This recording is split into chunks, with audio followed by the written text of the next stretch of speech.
family listening right across the length and breadth of this very planet. All of you who are ordained, all of you who are destined to perform wonders, I welcome all of you. Now, I will present you to Chukwukika Biama in heaven. Therefore, our Father who resideth in heavens above, looking down upon the pain and the suffering of your children, as was foretold by those who has gone before us, that a day will come when the world will gang up, when all the children of darkness will congregate to prevail against your children.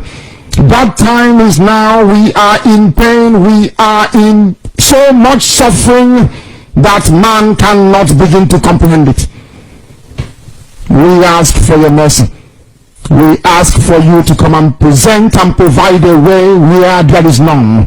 We ask you, Chukwukika Biama, we keme amaranime ndumuginime ndi IPOD nebeni nebi chiche nebeni ne owasotu kiipe mayi nebele gibi kobaso ha upesi le tendo ha okwasi sweli igwe. We call upon you this evening. The vultures are congregating, the saboteurs are rising up. We are beginning to identify them, and we are dealing with them.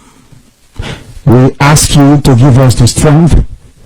We ask you for courage. We ask you for every ounce of determination and resoluteness. Make us as hard as steel, as only you can do. Baptize us in your word, in your knowledge, in your truthfulness, and in your strength. Make it impossible for our enemies to come close to us. Destroy them before they come very close. We will be tempted, of course. Our defenses will be tried without a shadow of a doubt. Sometimes there may be breaches, but in the end we prevail, because that is your word and that is your promise. This evening we hold on resolutely to that very command of yours. Your own spoken word.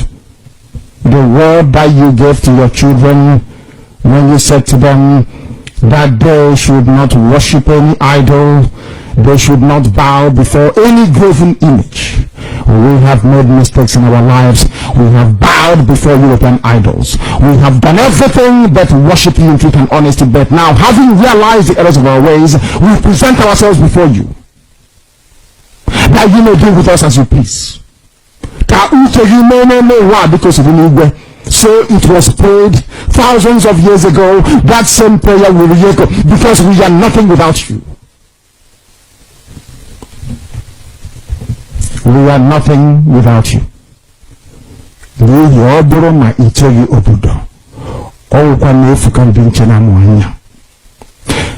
can have the best defenses in the whole world. We can procure the finest anti-jamming equipment available. But it is you that will defend your inheritance. You will defend Biafra. You know that we are honest and truthful people. You know that we preach this gospel in the knowledge that your children must be free in the land of the living, that they may go back and worship you in Zion as they have done thousands of years ago. This is our prayer, now and always, because we are your children. You can't abandon us to the forces of evil and darkness. That is not your will, and it can never be. That is why today, tomorrow, and always, as you have called us to undertake this very monumental and epic task, as you have determined that your word must be preached in the land, that very land you gave to our ancestors thousands of years ago, so shall it be done in our lifetime. Allow us to be worthy to serve thee. Chukwu Abiama, allow us to be considered worthy to serve you. You know we speak the truth. Our enemies are liars. They are cheats and they are killers. They are bloodthirsty bastards, all of them. All of them bar none. They have brought their lies to bear upon all their dealings. Their tongue is very spiteful against those of them who are righteous before your sight. Please don't allow shame to befall your children. Don't allow shame to befall your name, because we answer your name, we bear your name. That is why today we make this very prayer in the sure knowledge that Biafra will be restored as your own kingdom upon the face of the earth. That you will be worshipped every blessed day of our lives, as our children will do, and so will their children. Until time everlasting we have prayed in your name. He said,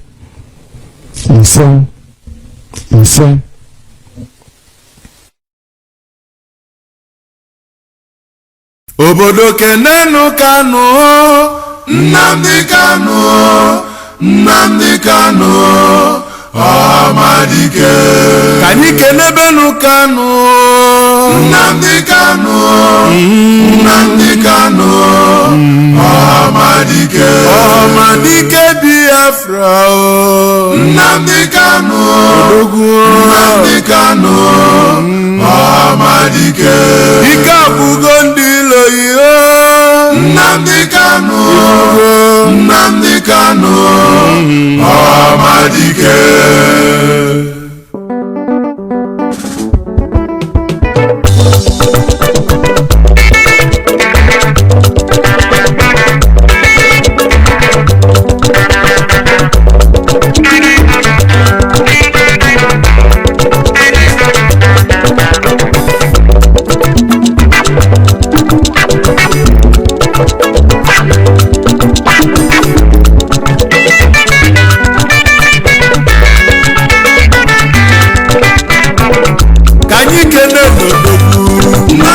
Nnamdi Kanu, Amadike. Amadike Biafra.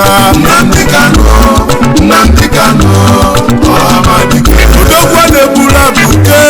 Nnamdi Kanu, Nnamdi Kanu, Amadike. Ika buke ndile.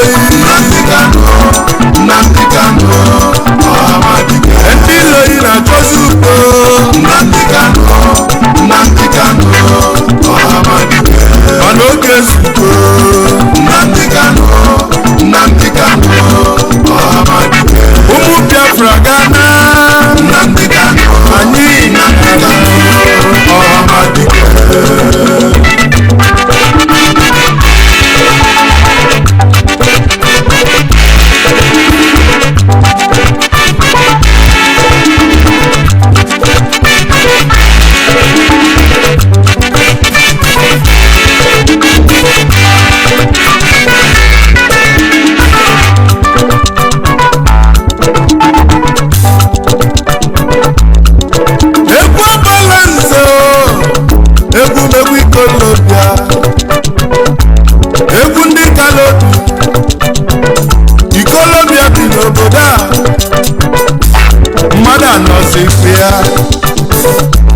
Egwu ndị Kolobia o Biafra bananye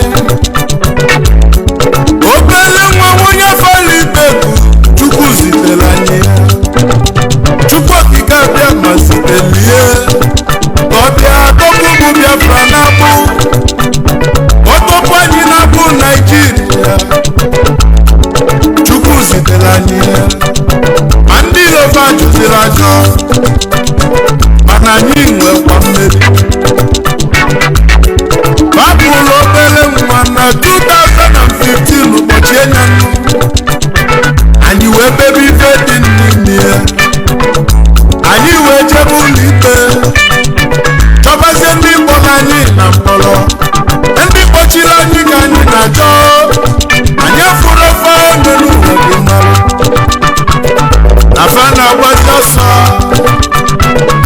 ọsọ na-achụzi fa mana fa mara na anyị nwe mmeri ife ọbụla anyị tinyere aka n'ụwa na-agala anyị ya ka anyị ji bụrụ ụmụ Chukwu okike abịama Nnamdi Kanu kedụzi ife mesilu mee odogwu na-egbula buga abatago obodogo nwa onye Falibeku agbara eze na akpọghị n'ikara ife mena ihe n'ụwa kibili ị ga-adị n'ụwa fụ Biafra His Majesty onye ọlụ mmanụ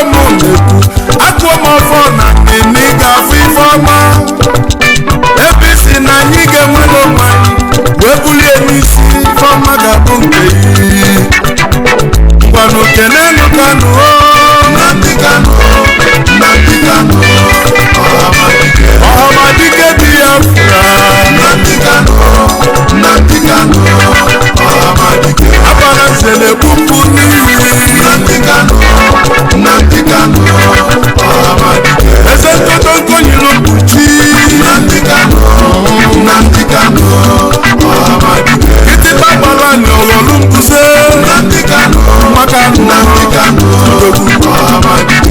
Ife dị na ihe n'ụwa mụ, Nnamdi Kanu, Nnamdi Kanu, Ọhamadike.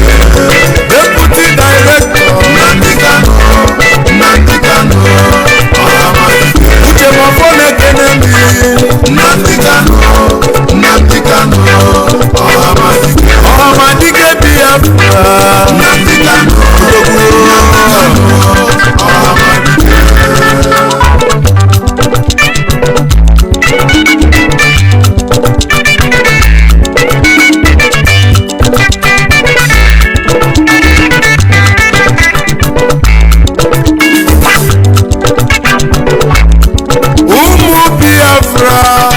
Oge zugo abalanze nọ n'egwu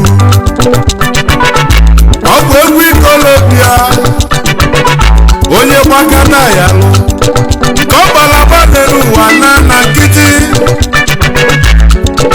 Nnamdi Kanu Ọhamadike Biafra ụkwalụ oge n'ụwa daa ife niile nwere obi oge zugo na anyị gana Biafra ọba n'anyị Biafra ọba na nsọ Biafra bụ nke anyị anyị Chukwu kwere anyị na mkpa aka na-ekwuzi. Ị na-akpọ m onye Naijiria bụ m onye Naija kwakene m opinion of Nigeria mana Biafra bụ obodo m. Ị na-achụzi mmọnwụ nke ndị ọbụzi ndụ. Biafra bụ obodo anyị ebe amụrụ anyị bụ na Biafra ebe anyị ga-anwụ bụ na Biafra. Nwata chọba nke ya ọbụla ajọ nwa, nwata chọba nke ya ọbụla ajọ nwa, mana mmachọ nke mụ n'elu ụwa nọ onye ọcha mma aba m afa n'elu ụwa. Nne na nna m mụrụ m n'ụwa ga-aba m afa. Afa m bụ onye ka Chukwu. Biafra bụ obodo anyị amarọ m ife bụ Naijiria. Ikuku bụ ya n'isi guo ebe ife ọ ga-eme n'iku. Nnamdi Kanu Ọhamadike Biafra isi mere anyị ome n'ụwa ka njikọba egwu ọlụ ịnụrụ n'ụwa juru m anya. Isi kpata Igbo n'ụlọ juru m anya. Ekene ka njidi ya ole n'ụwa Nnamdi Kanu, ekene ka njidi ya ole n'ụwa Nnamdi Kanu. Ọhamadike Biafra nwere afọ iwetu ịrapụrụ oche eze nna yi wee were ndụ iwe tinye ka anyị nwere onwe anyị. Ife ọma n'ụwa makọ na be yi, ife dị mma ọmakọ na be yi. Abala n'ọnụ n'ọgwụ mgbanụ ka ikele n'odogwu Nnamdi Kanu, Nnamdi Kanu, Ọhamadike. Odogwu abụrụ ọka ine bụ ma ncha. Nnamdi Kanu, Nnamdi Kanu, Ọhamadike. Iti babara ni ọghọlụ mbuze. Nnamdi Kanu, Nnamdi Kanu, Ọhamadike.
Mrs. Uchenna Kanu, Nnamdi Kanu, Nnamdi Kanu, Ifemina His Royal Highness, Nnamdi Kanu, Nnamdi Kanu,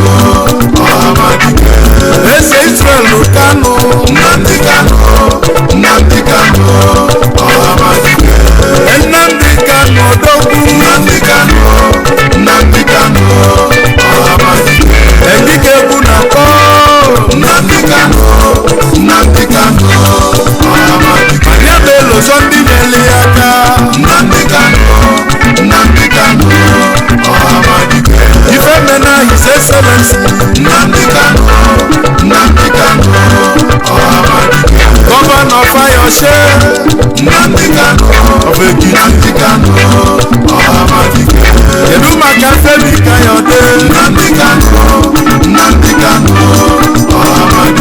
ndị Igbo ka na-ala n'ụla, Nnamdi Kanu, Nnamdi Kanu, mana imilikiti etetego n'ụla, Nnamdi Kanu, anyị ga-ana, anyị ga-ana, Honorable Chidoka, Nnamdi Kanu, ike obosi ụkwala, ndogbu na-ekele mi, Nnamdi Kanu, mmadụ na-eji aga o, egwu agbala nze tibego, Nnamdi Kanu, egwu ikorobịa o, ikorobịa nọ n'obodo a, Nnamdi Kanu, ikorobịa nọkwa n'obodo a, ngwanụ n'oge egwu ezuwe, Nnamdi Kanu, Nnamdi Kanu, Ọhamadike Biafra, Nnamdi Kanu, Nnamdi Kanu, Ọhamadike Biafra, Nnamdi Kanu, Nnamdi Kanu,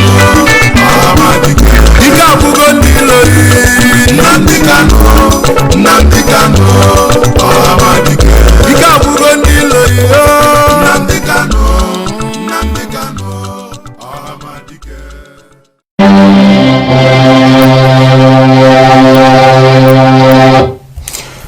Good evening, wonderful people, great Biafrans, wherever you are domiciled, wherever you are living, wherever you are residing, we welcome you to another exclusive expose, another live presentation from this very location, going out to the entirety of humanity. We welcome each and every one of you, regardless of where you are. I expect you not only to abandon but to jettison everything and participate in this very live and hopefully uninterrupted presentation this very evening. Good morning, good afternoon, good evening, and good night to some of you. This is the only radio station emanating, run, owned, operated by Africans, listened to across the entire 24 time zones on this very planet we call Earth. And as I welcome you, I will not hesitate to encourage you to welcome those who are around you. I will not, of course, hesitate to ask you to notify those who ought to be notified. I will ask you to ask those who may be suffering from some measure of intellectual delinquency, those who have been mistutored by the very non-existent, or should I say horrible educational system in the damnable zoological republic. My name is Nnamdi Kanu. Today's date is the 26th of April.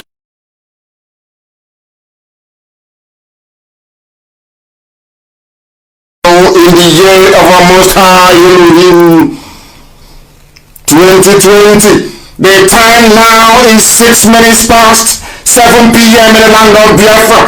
That is how you know we are live. That is how you know we are direct. That is how we know that we are bringing you this very gospel ordained from heaven. This very gospel that will lead us into life. This very gospel that authenticates the love of God, the love of Elohim, El Shaddai Adonai, upon those that he has chosen to bless abundantly, those he placed in the land of Biafra, those he sent that they may bring light in the continent of darkness. These very children of his, this very IPOB, this very Biafra that must come in our time. It is our duty and our responsibility. It is, of course, the divine mandate that we enjoy from heaven that is propelling us forward. That is why nothing made by man, no artificial construct of anything that is living can ever derail, stop, nor slow down this very relentless march into freedom. We are unstoppable. And as we are live on air, all the criminals in Asorok, they have now taken refuge. They are running, they are panicking, they are quaking, they are frightened as the criminals that they are, because they know the whole world is listening. Today we continue our expose as long as those band of criminals remain where they are. As long as they continue to precipitate a calamity of unimaginable proportions on the helpless masses and civilians, I will be on air. The whole world will listen and we shall render them asunder. That's why we are here. I am Nnamdi Kanu. I am the leader of the indigenous people of Biafra. I am the director of Radio Biafra. I am the director of Biafra Television. And by the grace of the Most High Elohim, a servant of the wonderful people of Biafra, I welcome you once again. And we must proceed very hastily this very beautiful evening because humanity is waiting for this very gospel righteously. We are going to take a slight detour from our normal routine. We are going to pray against this very pandemic, this very coronavirus. People are dying in large numbers in Kanu. We must also pray for them. We must pray for those who are dying in Kanu. We must pray that Chukwuka may have mercy upon them. They have families, they have brothers, they have sisters. They feel pain as well. We must pray for them. It is not their fault that they found themselves located in a damnable zoological republic. It is not their fault that they have been cursed with the band of leaders that they have. It is not their fault that there is no medication. It is not their fault that they do not have access to hospitals. It is not their fault that they are suffering and they are dying in their own ignorance. We shall attempt to educate them this very evening. We shall attempt to allow light to shine in the darkness of their confusion, or should I say in the confused state of their existence in this zoological republic. This very evening we preach the gospel of heaven. This very evening we give credence to everything that we have known. This very evening we recite and we reaffirm the promise of God in heaven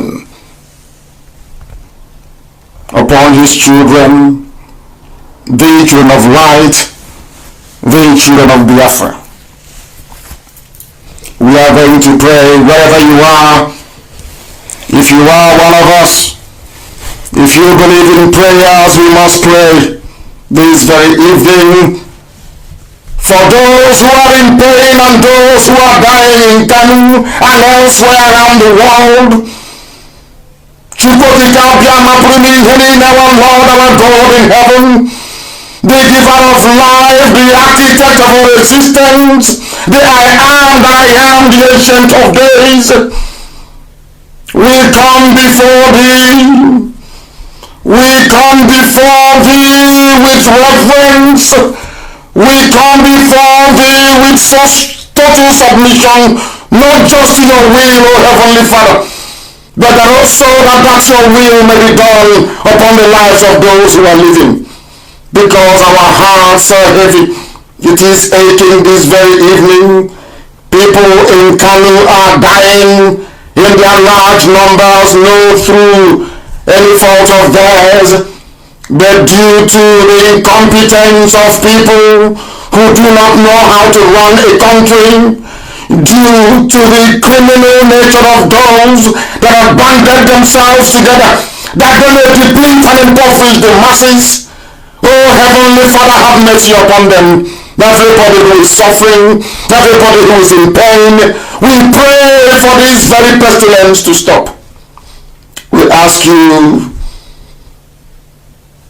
to please lift this very burden of anger of yours upon humankind. Almighty Elohim, we know that everything is in your sovereign control.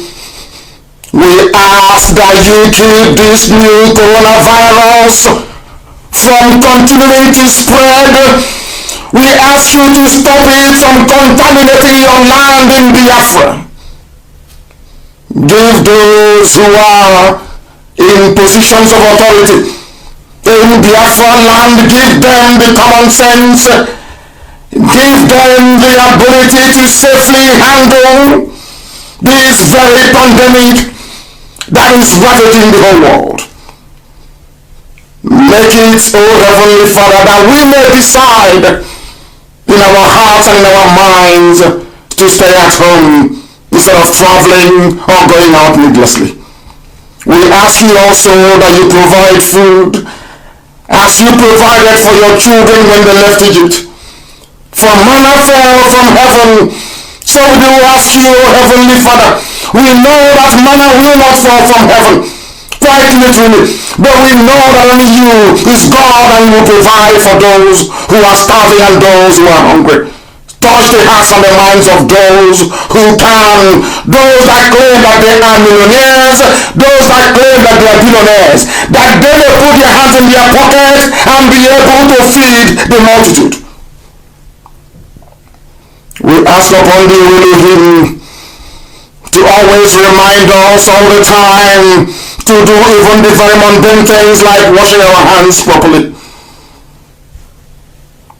And whilst it may be heartbreaking, please comfort the families of those who are in Kanu who are dying today. Those who are suffering and dying due to the greed and stupidity of those who are in power. For we want them, for you gave me a message to give to them. And I said to them, don't allow the Chinese to come in. But they ignored it. They said he's a Biafran. How can he have the interest of everybody at heart?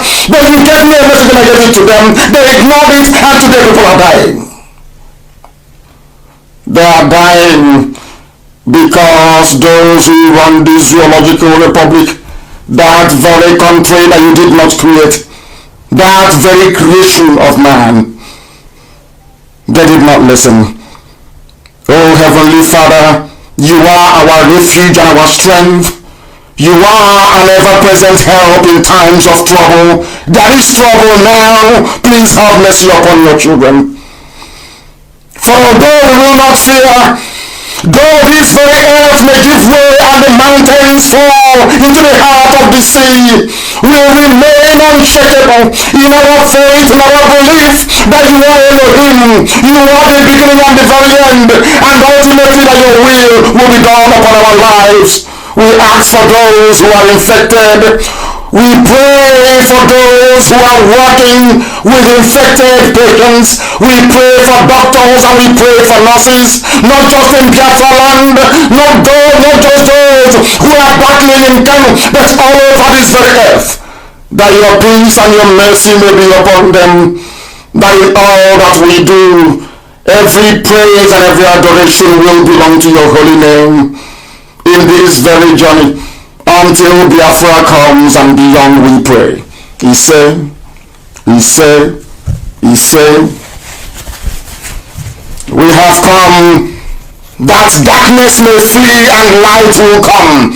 We have come that the truth may prevail. This very evening there is a slight, should I say, adjustment of proceedings. At the end of this very program, I will be live on Facebook. We are going to take your questions. I will take your questions and I will answer them. Every question you pose, I'm going to answer. You will give us your name. You will tell us where you are writing from or where you are listening from. Then you will write your question and I will answer them. It is our job to educate. It is our job to enlighten. It is our job to preach this very gospel. It is our job to work assiduously hard until Biafra is restored and beyond. This evening, if you don't have your pen and paper, you are wasting your time, quite frankly. If you do not have your pen and paper, I do not see how we can impart any knowledge. If you do not have your pen and paper, I do not believe quite consciously that you are able to assimilate the very complex information we are about to unravel this evening. As the show is unraveling, so are we laying bare that which has been hidden for a very long time. What we are fighting is an unseen enemy. I know that all the time President Trump will say that the world is battling an unseen enemy. We are fighting an unseen enemy. You must understand this. Everywhere. The worst enemy to fight is the one that you cannot see. The same way that the naked eye cannot see coronavirus, COVID-19, this very novel pathogen. Because the smaller, or should I say, the more invisible a problem is, the more difficult it is to handle. What we are fighting is an unseen enemy. You cannot see it. But unlike coronavirus, which can even be seen under a microscope, this very pestilence I'm talking about cannot be observed by any instrument made by man. You need to be in the spirit to be able to see it. You need to be wise to see it. You need to be discerning to be able to see it. You need to be informed to see it. You need to be educated to see it. You need to have self-respect to see it. You even need to have self-worth. You must have value for yourself to be able to see it. You need to possess a semblance of dignity for you to be able to see it. Because it is more deadly than all pathogens on this very earth. It is more contagious than coronavirus and 100 times more deadly than the worst disease ever known to man. And this very state I am talking about is ignorance. And it is what people in the zoo called Nigeria and Africa at large are suffering from today. That is the ailment that is killing all of us. And that unseen enemy, Chukwuka Biama, is going to help us defeat it. You must follow very, very carefully this very gospel as I preach it this evening. What we are fighting is not the things that you can see. We are fighting ignorance everywhere across the board.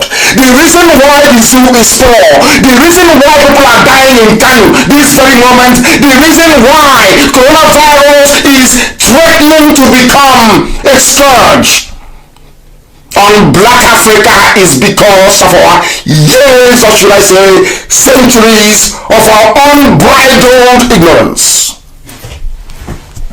You know, sometimes I love to employ very complex grammar because of those who are listening. I have also adopted the same style in terms of my writing, that as many people as possible may be able to follow what we are saying, because often at times education is lost upon Africans. We go to school, we come out, and we learn absolutely nothing. This very evening we shall methodically, of course, proceed to cautiously unravel why ignorance is the problem killing us today, not just in Kanu and in places of such, but right across Africa, and should I even say the whole world.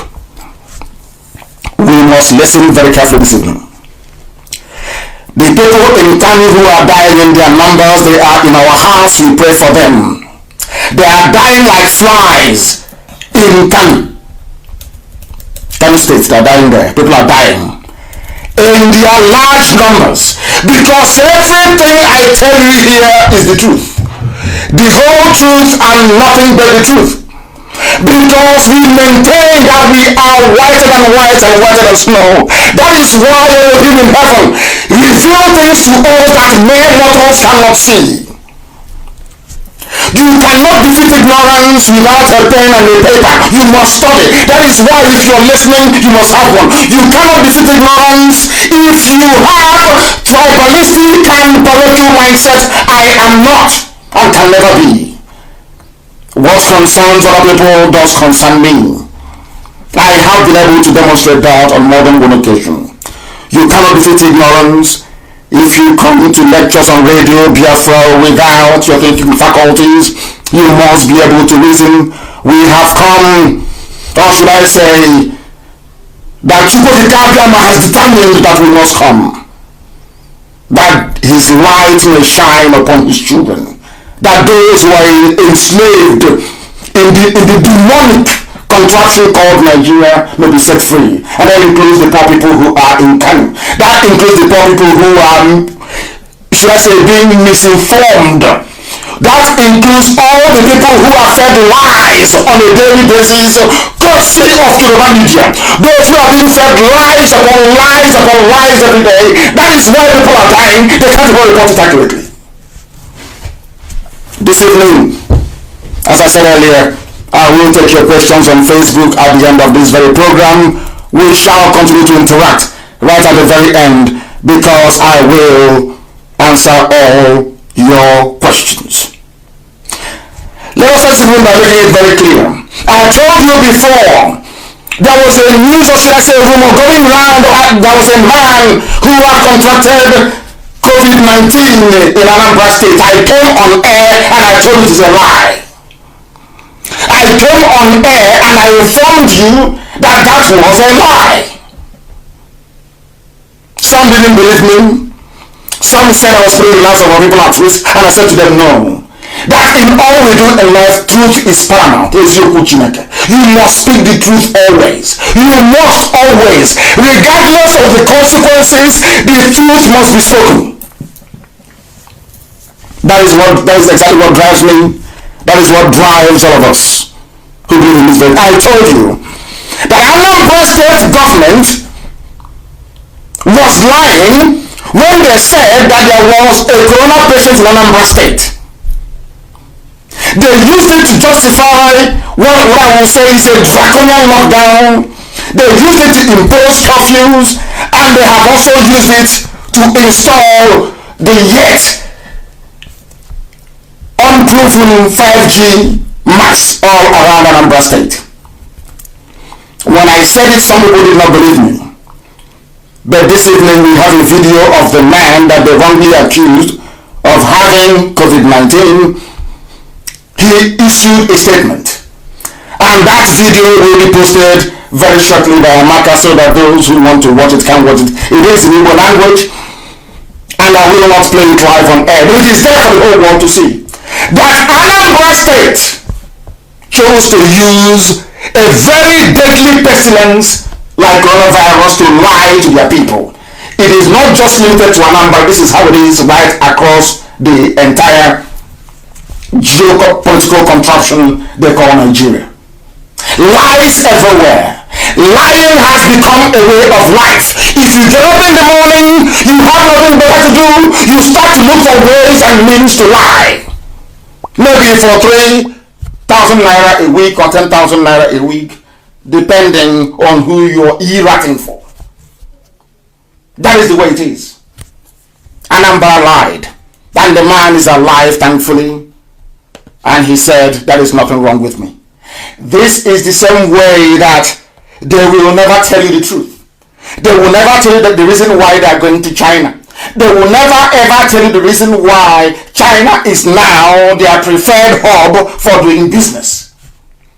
That was why I warned I warned live on air exactly, should I say 4 weeks ago. I said here that this stupid, or should I say satanic deal with the Chinese, that people will start dying. That was what I said live on air. I also said that when that time comes, you hold Lai Mohammed responsible, you hold the Minister of Health responsible, you hold everybody, because there's nobody in Asarok. I don't know who else to call. I cannot even say Osibado because it's no longer there. I said, right now that people are dying in Kanu, the people to hold responsible are those in Asarok. Whoever is there, they should be grabbed and made to face the consequences of their duplicity, their treachery, their conspiracy to commit mass murder. What they have done is to commit mass murder. People we are running away, people are still running away from Chinese-made products. I warned live on air. I said people are going to die. This thing that you have now allowed the Chinese to come in, people will die as a consequence of your stupidity, a consequence of your greed. But because Albert Yari was dead, they needed to protect Asarok by all means. They know they cannot go to Trump to do that. They know that Boris Johnson is a very clean man. He is the UK Prime Minister, yes. UK have done us bad or wrong in the past, yes. But Boris Johnson is a nice human being. He's a good man. They cannot go to him. They decided to go all the way to China. Not that China may come to treat your coronavirus, that China may secure a crumbling, oh my God, incredibly corrupt regime without legitimacy, where a chief of staff is actually a de facto president, where as I'm talking to you right now, preaching and the world is listening, there is no president in Nigeria, there is no vice president in Nigeria, none, absolutely none. As I'm broadcasting live, I have told you my name. I am Nnamdi Kanu. The thing in Asarok cannot do that. Whoever is there cannot even speak possible English. And I told you also 5 weeks ago, if you have been following this very broadcast that I'm doing sequentially, I said to you, when they issued that recorded broadcast from Cuba, I said, let me repeat what I said, there is somebody inside Asarok wearing a Buhari hyper reality face mask. And I also said that that man is there only to wave and to smile. I also said to you that he will never ever speak. That's what I said. Jubril, Abadjani took him and ran off to Cuba. I told you. And I said there is something inside Asarok that is wearing a Buhari look-alike mask. I also told the whole world that that thing cannot speak. Now that Yari is dead in Cuba, they brought his ash, but he was cremated. It wasn't that thing that you saw in Abuja, that wasn't him. Has the one in Asarok spoken? No.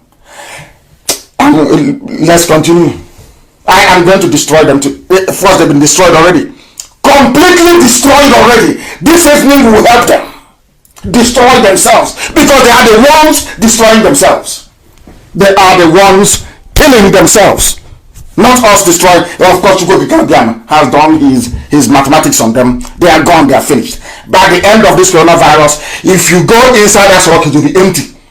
Forget all these statements you're hearing. It's being written by their relatives. Everybody, if your relative is sick in Bauchi, you ask him, oh, hey, Ahmed, write statement for me. Tell them it is on the presidency. Ahmed will write. The next day they say, can you write one for me? It's from Femi Adesina, they write. There is nobody inside Asarok. I said nobody. It is empty. It is infected with disease. A disease as poisonous and as evil as they themselves are. Listen carefully, please. These people run to China Because China is the only place you can receive kickbacks. All those companies that you're seeing are owned by the Chinese government, not individuals, but by the Chinese state. But the one in Abuja that brought in the scientists to come and experiment with people in Kanu, and those that Government is working with illegally, all Chinese state-owned companies. Because if you go to Europe, if you go to America, and you give a company a bribe, and American government, becomes aware of it later on, the CEO will go to prison. They passed a law saying you cannot go to Africa and be bribing them, taking kickbacks, and of course festering corruption. This is how civilized, conscientious countries behave. I'm not saying they're good. I'm just telling you how they behave. At least they enacted a law. So now what they do is, your so-called governors and that's rock, they're now going to China, where there is no democracy, where there is no accountability, where you can be as corrupt as you like, where you can give up the lives of nearly 20 million people or thereabouts in that part of the zoo to be experimented upon, to be killed, and nobody will ask questions. They know that Yoruba media will cover for them. I hope you're following. They know that Yoruba media will never ever report the truth. And some of you do not have light. You don't have money to buy data. Some of you don't have access to Radio Biafra FM relay stations or the area that we cover. They deliberately kept you in darkness. The reason why the people Fulani Cabal that rule the zoo keep you in darkness all the time is that you will not be able to reason. That is why your schools have failed. That is why you have no electricity. That is why you have no good roads. They have imposed a mental state of impoverishment. So every day you'll be struggling to survive. Because it is when you're well fed that you can start to practice philosophy. A hungry man, you do not practice philosophy on an empty stomach, is not done anywhere in the world. They deliberately kept people hungry with the help of Channels TV, with the help of Punch newspaper, with the help of some Gota, Lagos Ibadan expressway media. You can no longer listen very well. So when they hear that the truth is coming from IPOB, coming from Nnamdi Kanu, coming from Radio Biafra, they go mad. They go mental. They start coming up with all manner of accusations, which I shall deal with later on as well. All the things, all the rubbish they wrote against me, because here I read out the good. What they wrote about me, I'm going to read live on air. All the names they called me, I'll read it out here so that the world can hear. And I will demolish them line by line. Because we are whiter than snow itself. Pure purity. That's what we represent. When I push you, I'll show you where to land. Everything I say is verifiable. When I say that there was no coronavirus in Anambra, has that not been made very clear to the whole world? There is none. When I told you that the Chinese will come and kill you, how many days ago did I say it? Are people now telling me that they didn't hear what I said? I said they will come. They will experiment with you. You will die. I also told Nigerians, I said, those that have brain, mark the number of mortality you have now and count it when the Chinese come. You will see the difference. What has happened now? How many days ago did I say this? How many days ago I'm asking you? But it's because of Nnamdi Kanu, he wants to divide Nigeria. Because of that, don't listen to him. And because you did not listen to me, now people are dying. They don't normally go to school in the north, so that the few that they have that went to school, they are dying in Kanu. Professors are dying now, yes, of course. You should see the list. They are not dying. I don't know why they're not covering evil. They have covered it so much that the death is so much that they can no longer cover it. And like Muhammad came on air, there is a vaccine going around. If you see it in Kanu, don't patronize them.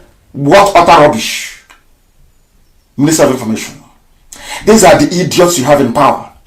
And as I warned you before, that ignorance has a very heavy price.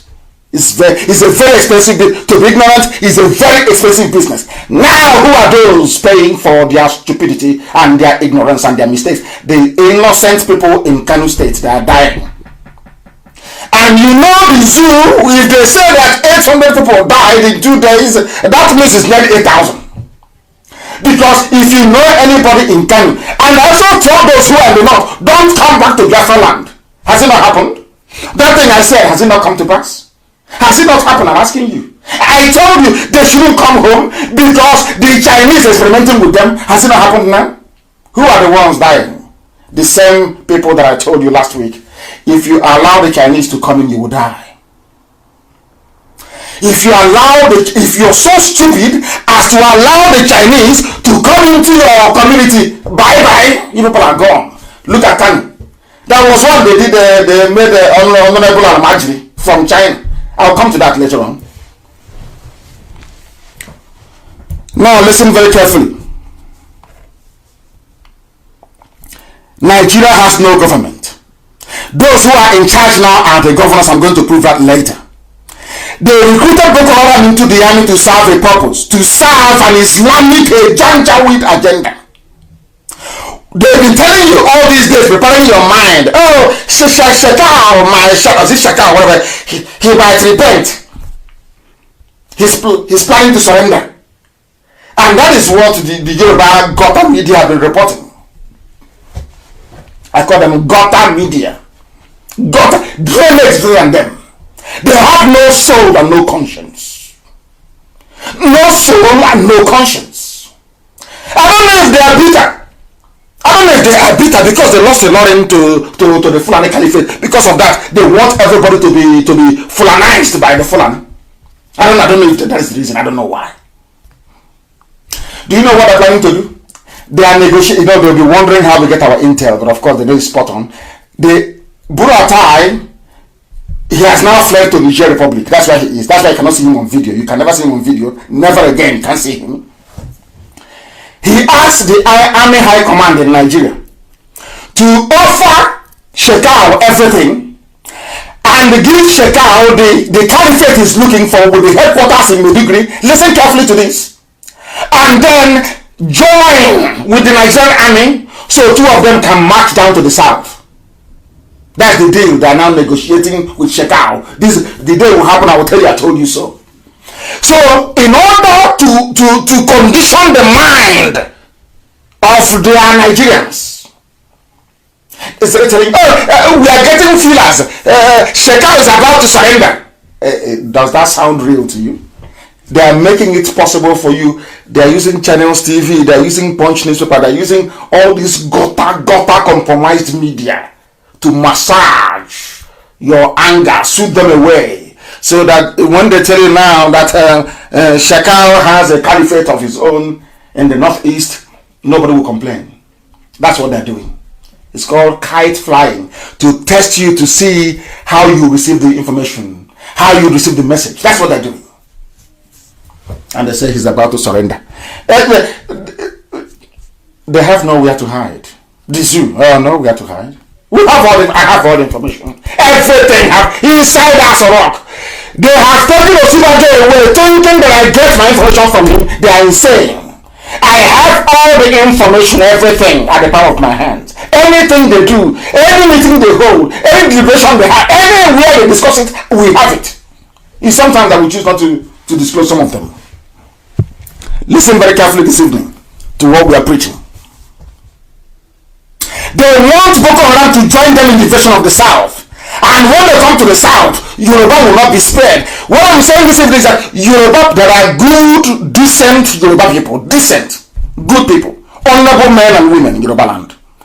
If you don't hold your journalists, if you don't hold them, if you don't ask your journalists, I am asking this evening to ask Yoruba journalists to try to be as objective as possible, because Yoruba land will also be conquered in what is about to happen. As I'm saying it now, as I'll tell you, look at the time, please.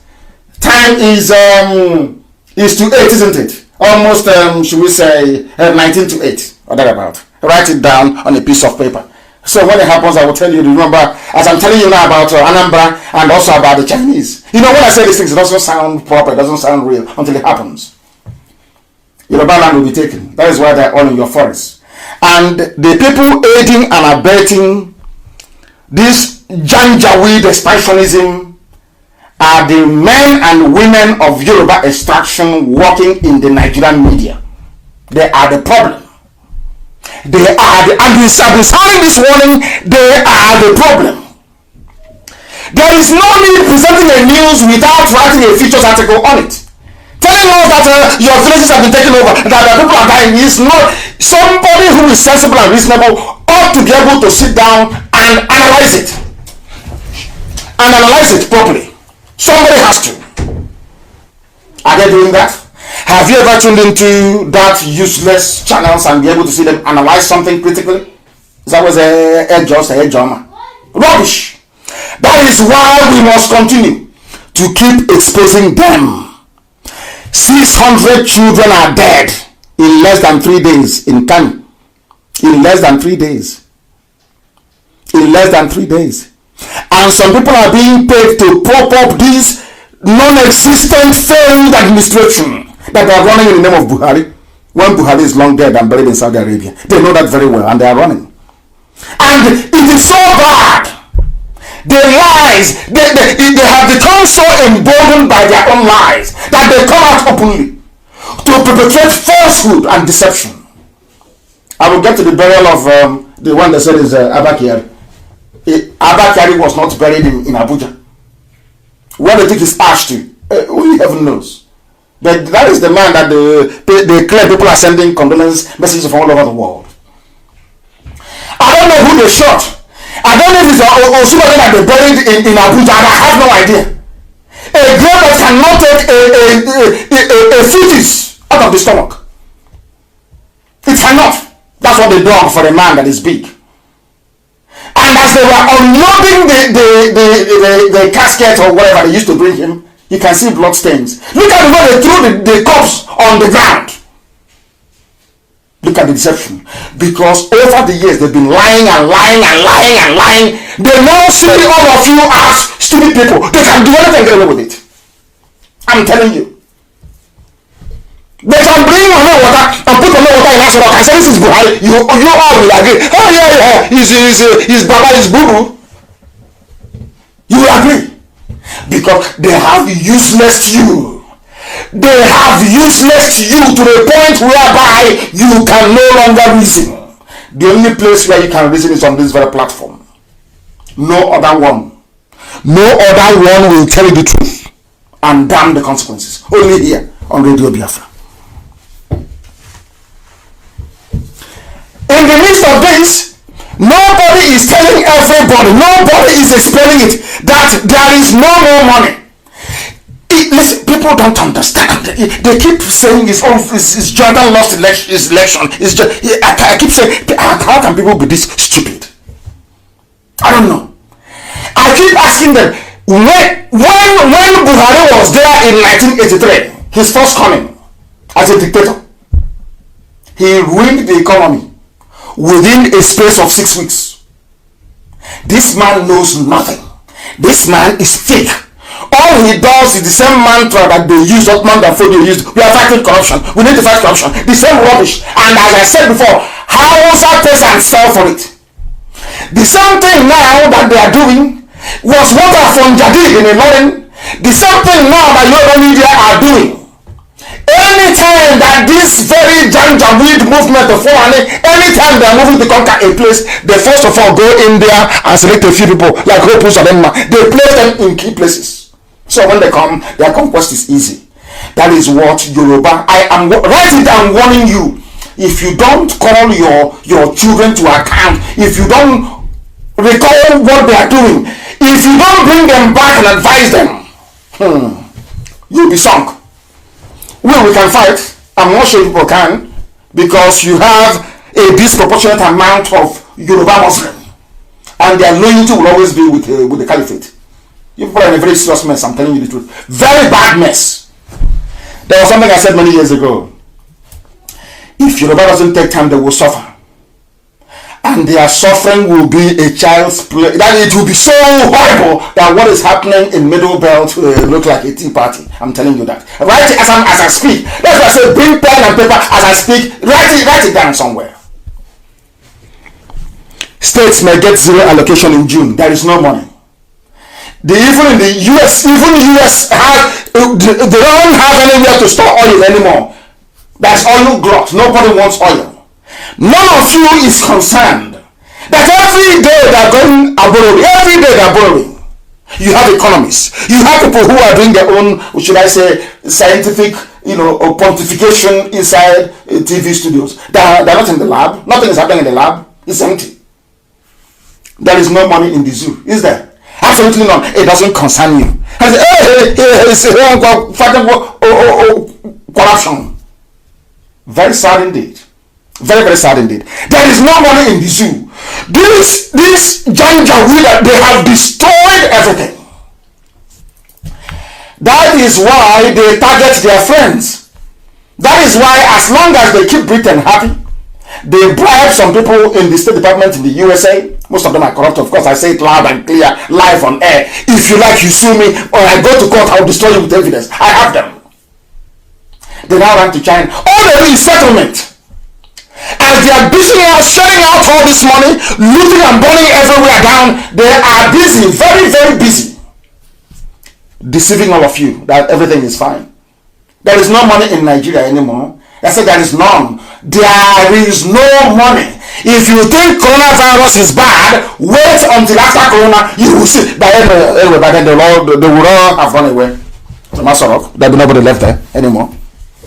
These are the things that are happening that some of you are not aware of. But we know, and that is why we tell you on the day, go and ask your governor, is there any money coming? The answer is no. There are places where they are owing people for 3 years salary. And such a person will come out and say, I'm a Nigerian. Unbelievable. 3 years, no payment of salary. This is Nigeria. There are some idiots. Oh, this is our Nigeria. This is our one Nigeria. We will find servants, find civil servants. Rubbish. I'm telling you, absolute bunkum. Rubbish. Absolute rubbish. The last one, the new lie now is that thing that they have inside us with the Buhari face mask. ECOWAS has appointed us now. They appointed Buhari as the COVID chairman to coordinate COVID, which is a lie. It is a lie. Sometimes I wonder, do people actually feel any embarrassment? All those churning out all these lies. Do you people feel ashamed at all from inside that rock? Are you ever ashamed of yourselves? People will sit down and they will lie. They don't know we are living in a digital age. Now, write it down on a piece of paper. If you don't have pen and paper, call your child, your son, your cousin, your sister, your aunt. Let them get you a piece of paper and a pen. Write down this very question. This is how you know something. Because I have said this thing before. When you want to know who is lying, when people go to court, they are asked to present their statements or whatever thing that they have to say, either in furtherance of their claim or in defense of an outstanding allegation. And do you know how the judge or the jury, I prefer the jury, do you know how the jury will know who is lying? It is called cross-examination. Because I wasn't there when it happened, but from the things that came out of your mouth, I will cross-examine you. It means asking you questions based on your claim. Let me see if you answer it. In those days when we go out, to go and party illegally from school, and the principal will catch you or somebody, if you got the wrong clothes on my hair, will know. Or they'll say, oh, where have you been? And they'll call your parents. Your parents will come. They went there. They don't know if you went to party illegally or not. They will now ask you questions. Okay, who was in the dormitory at 10 p.m.? When was the lights out? What did you have for dinner in school? What happened? They said, if you can't answer, they don't know you're lying. That's how this life works. But some people, I don't know, they have been so deluded, so messed up that they don't know what a lie is anymore. Therefore, take your pen down. They claim that Buhari was appointed the COVID chairman at ECOWAS. In other words, ECOWAS is 15 states. So we now believe that 15 people sat around the table and said, yes, we agree that Buhari of Nigeria should be our champion. Is that correct? Now ask Asorok to release the video clip where they agreed that anybody called Buhari should be the champion of COVID in ECOWAS. Simple question. Show us the video. Because somebody will say something and another person will second it, isn't it? Somebody will second it. Is that not correct? Is that not correct? Because you just can't come and say, after the meeting, you say, ECOWAS said Buhari should be the new COVID champion. Somebody must have said something. Somebody must have pronounced his name to say, we are now proposing that the president of Nigeria should coordinate this.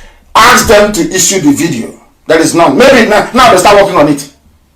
You know, they forge everything. Maybe from now. Now ask them again. Ask whoever issued all those useless Photoshop pictures. Ask them again. If Buhari was at the meeting, how come Ghana and every other country have released their own video of that meeting? How come you have not released your own? Where is yours? A very simple question. Very simple. Where is the video clip of Buhari accepting to be the chair? Because if you nominate somebody, they must accept it, isn't it? So where is the video clip of Buhari accepting and saying, okay, I will be the chairman of, or I will coordinate ECOWAS response? There is none. That's how you know they're lying. Forget all these things that the Iraqs are doing. They're paying, times are very hard. They're paying them money, paying them 10K every week, 3K every week. They will say anything. These are black people. It was a black person that traveled to China to go bring the Chinese to the King Blinken. It is a Nigerian that dreamt up this scheme to go to China to bring the Chinese to come back to Nigeria to be killing innocent people. When the people have brain so they can use them. Other countries are saying no to Chinese products, no to face masks. They are sending fake kits all over the world. People are saying no. You read all these things, and somebody who is so clever, perhaps a PhD holder in heaven knows what, wrote a memo and said the best thing for us to do is to bring the Chinese in. And I came on air and I warned you. You didn't listen. Today people are dying left, right, and center. It is to be lying. Buhari appointed ECOWAS coordinator. What coordinator? I saw the one that I have access to ECOWAS. I have seen the final communique. I've seen it. Where this same Asorok, they say they don't have money. They are going to UN to borrow money. They are going to World Bank to borrow. They are going to African Development Bank, ADB. They are going to IMF to borrow money. What are they doing with it? Bribing their fellow heads of government to insert something. Oh, please, can you say that he's the coordinator? The word coordinator was not used. It was highlighted in bold. Champion. Somebody that they can learn from. Because COVID-19, this very virus, is a nation-by-nation containment plan. There is no wider regional strategy anywhere in the world. The EU has broken down as a result of it. The NAFTA in America, everybody, you on your own, country by country. This nonsense is a regional strategic rubbish. It's a lie. Complete lie. Because they know you won't know. They sent out the news so that their ears will say, come to see, Buhari is appointed champion. Champion of what? Does it mean, okay, does it mean he's not going to address the people once in a while? The answer is no. Because the one inside that sorrow cannot speak. The one in Cuba is stabbed in Cuba. Are you listening to me? That man, ask yourself this question. If you people can record a program and claim that this man is Buhari, why can't you speak from inside Asorok then? Why can't you talk from inside your office in Asorok? As the Ghanaian president, every other president did. Have you noticed it? Every other president sat in their office during the teleconference. Ask him, where was he? That thing they put there, I told you he cannot speak. Only the person they put in Asorok cannot speak. He cannot talk. It's fabrication. And that is why every time you see them, the doctor a video, they bring it out. They do Photoshop, they bring it out. Ask him to speak. You want to champion coronavirus? Those you're claiming you want to champion, they address their country every 2 days. You have not addressed your own country. You claim you want to be the champion for the whole of ECOWAS. Does that make sense to anybody with brain? That is to tell you there is nobody there. There is nobody there, and the crew careless. As long as they keep feeding you with lies, as long as they keep pumping lies into you every blessed day, that is all that matters. Nothing else is irrelevant. If they could have hidden the mortality rate in Kanu, they would do it. Very gladly. A soulless government. That is why they are looting and burning. Looting, they steal the money, they burn it down. I have written a letter to IMF to publish tomorrow. I have written to IMF. I have written to the World Bank not to give Nigeria any pain, because they will still be. In fact, before the wire leaves the IMF headquarters to get to Abuja, they have frittered away all the money. They are thieves, they are rogues. These are your leaders. Our leader 2023 wants somebody to vote for 2096. It's the turn of my village. And you think you can survive it? You think you can? I feel sorry for those who are dying, because the consequences of, should I say, stupidity, or should I say the consequences of mediocrity, is always death on a massive scale. They couldn't hide it anymore. What did the governor of Kanu State say? Our situation in Kanu is now terrible. Gandija laments because of COVID-19. Before the Chinese came, were they lamenting? Is that a very simple question? Before the Chinese came, were there lamentations in Kanu? The answer is no. How come it is now that the Chinese are there that people are dying in high numbers in Kanu? Another thing which can, I love questions and answer. That is why I will take questions live tonight on Facebook. I will answer live this very night on Facebook. Ask yourself this question. Now, as at now, Nigeria has the highest rate of mortality in Africa in only 2 days. They have surpassed everybody. That is the one that reports. No, you know they are liars. That is the one that are reporting officially, not unofficial ones. No, these are the ones that are reporting officially.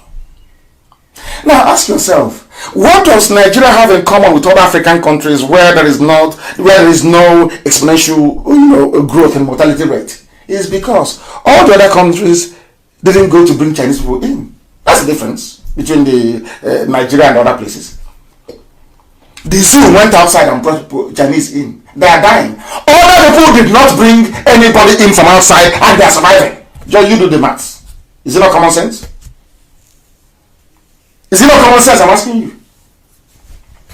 The people who were killing blacks in their land, Chinese, we are torturing and killing black people. You went to that same place, you brought them in. The same trick you played with Britain. These Fulani house niggers, they will betray the whole of Africa in order to be in prison, in order to remain in Asarok. They will do anything, including selling their dignity. They have no dignity, they have no class, they have no conscience. That's why they went to China. The same China that were abusing your own people, you are planning how to go and bring them back. The same China you went to go and bring them to treat you. Now you're dying in Kanu as a result of it. You think you're smart? You think you're smart? Gandija, whatever Gandola is crying out. I'll read it for you so you can hear it. Governor Gandija of Kanu State has said the situation in Kanu was becoming terrible by the day as cases of COVID-19 pandemic continue to increase in the state. This is as the state took samples of fresh 44 persons for testing, while issue of deaths among the elderly has not been settled. People are dying left and right and center in Kanu. There'll be death there. Bill Gates knew what he was saying. It will come to Africa and there will be death, and it's happening now from Kanu. The entire depopulation agenda is happening. And who brought depopulation into Africa? The same Nigerian government, the same satanic government, and their Yoruba media supporters. The day the people will rise up, I'm telling Nigerians, the day some of you in the north will decide to rise up, as you're hunting the politicians, also hunt Yoruba media houses. They are evil. They are the ones that have over the years that they have blinded. They keep blinding you. Once these criminals are thieving and stealing, Yoruba media will be covering for them. All those people who are angry in Kanu, if you want to direct your anger, when you finish with the politicians, look for Yoruba media. any channel's correspondent. Evil people supporting evil. Now, as I've been warning them over the years, this evil you're supporting, innocent people will get hurt. They don't want to believe it. And now what is happening? Are innocent people not hurting in Kanu? Are they not dying? As you're looking for the politicians, also look for Yoruba media practitioners. They are evil. And when I say he's insulting us, I am not insulting you. I am telling you the truth. What do you mean by insult? What stupid is? I'm telling you the truth. You say it's an insult. What's an insult? What's an insult? What insult? I speak the truth. Always. It doesn't matter. I ban the consequences. And I'll tell you all the time. Pray for Kanu according to Buhari aid begs Nigerians. He's no longer from the edition I told you. He's no longer there. Where's Garabashiru? COVID-19 has taken the role of them. I'm not saying that they do, but everybody's let us say, in isolation. Can you imagine that something as big as this is happening? They have now brought in Bashir Ahmad. He is now the face of the presidency because there is nobody there anymore. Maybe I shall brought this one in. When you say to Nigerians, you people are dumb and useless, you say I'm insulting you. I'm not. God in heaven knows I'm not. I want you to open your brain because all this stupid fancy English, it doesn't work with you. It just doesn't work. Nobody can rise up and say, oh, but where is Femi Adesina? Oh, where is Garabashiru? Who is this one? Where are you coming from? What is your job? How come we are no longer hearing from Garabashiru? What happened to him? What happened to Femi Adesina? Why you? Nobody can ask that. It's anything he writes. Oh, remember, your envelope is coming soon. Oh, yes, all correct, sir. He will just publish. Who is this man? He said his name is Bashir Ahmad. He is President Buhari's personal assistant on new media. This is a new one. I've not seen him before. Of course, he's been there in the background before, that I know. But he's now the public face of the cabal. He has called on Nigerians to pray for Kanu State due to the recent reported mass deaths recorded in the state amid the deadly corona. You see how these people lie. Instead of them to come out and say that people are dying in Kanu State as a result of coronavirus infection, they are saying that there are mysterious deaths. Do you see Yoruba media? There are mysterious oh dear. There are mysterious deaths. Mystery is a mystery. Do you know why they are writing it? So that some of you will not go back and listen to Nnamdi's broadcast and blame the Chinese that they brought. I said no to the Chinese. I told you, you will die. If they come, you're going to die. Today you're dying in Kanu. And now it's time for prayer. It's prayer time. You know, after praying for those in Kanu, one of your Pentecostal pastors will tell you to at least bring your tithes with you, so that this prayer, so that Jesus Christ will receive these prayers on behalf of the dead people. Everybody is just, that is because they are criminals and scammers. That is why when they see you speaking to them, oh, you're a scammer. No, the guy is, as I said, I'll deal with that later on. You're a scammer because they are thieves. So they think everybody is like them. When they see money, their body will be vibrating. They think everybody is the way they are. They have taken money. They have published rubbish. They have deceived you. Now, Kanu State is paying for it, and everybody is there. Everybody is there. Every tribe, every ethnicity is in Kanu as well. The way they are in Lagos. So some of your people are going to die as well. Let them be in Kanu. Let them not come home. They should stay there. I told them years ago, that month you're in, you will see what will happen to you. He is now begging. It has been reported, while some had corona symptoms, which are yet to be, just imagine this rubbish. Some has corona symptoms. There are speculation of meningitis. Can you believe such rubbish? So that meningitis didn't come all these years. It's all of a sudden. Now there is hunger in the land, there is meningitis. No longer coronavirus. Now there's hunger in the land, you're telling people, oh, don't patronize people selling vaccine.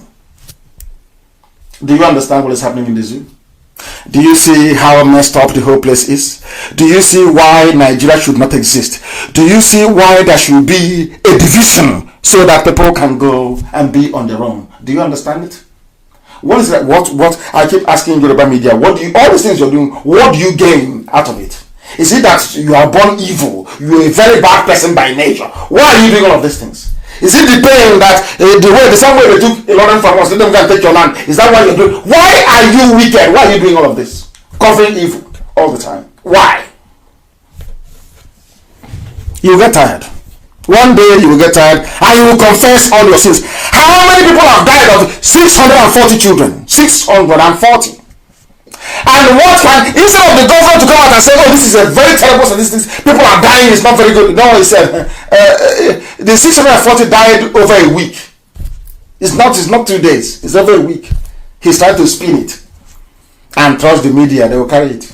Oh, don't stop pressing alarm. Stop making people to panic. The people that died in Kanu State is over 2 weeks. It's not just in 2 days. So there's no cause for alarm. And people are dying. That is how some of the journalists, they went to Harvard. They went to Oxford. They are learned people with pedigree.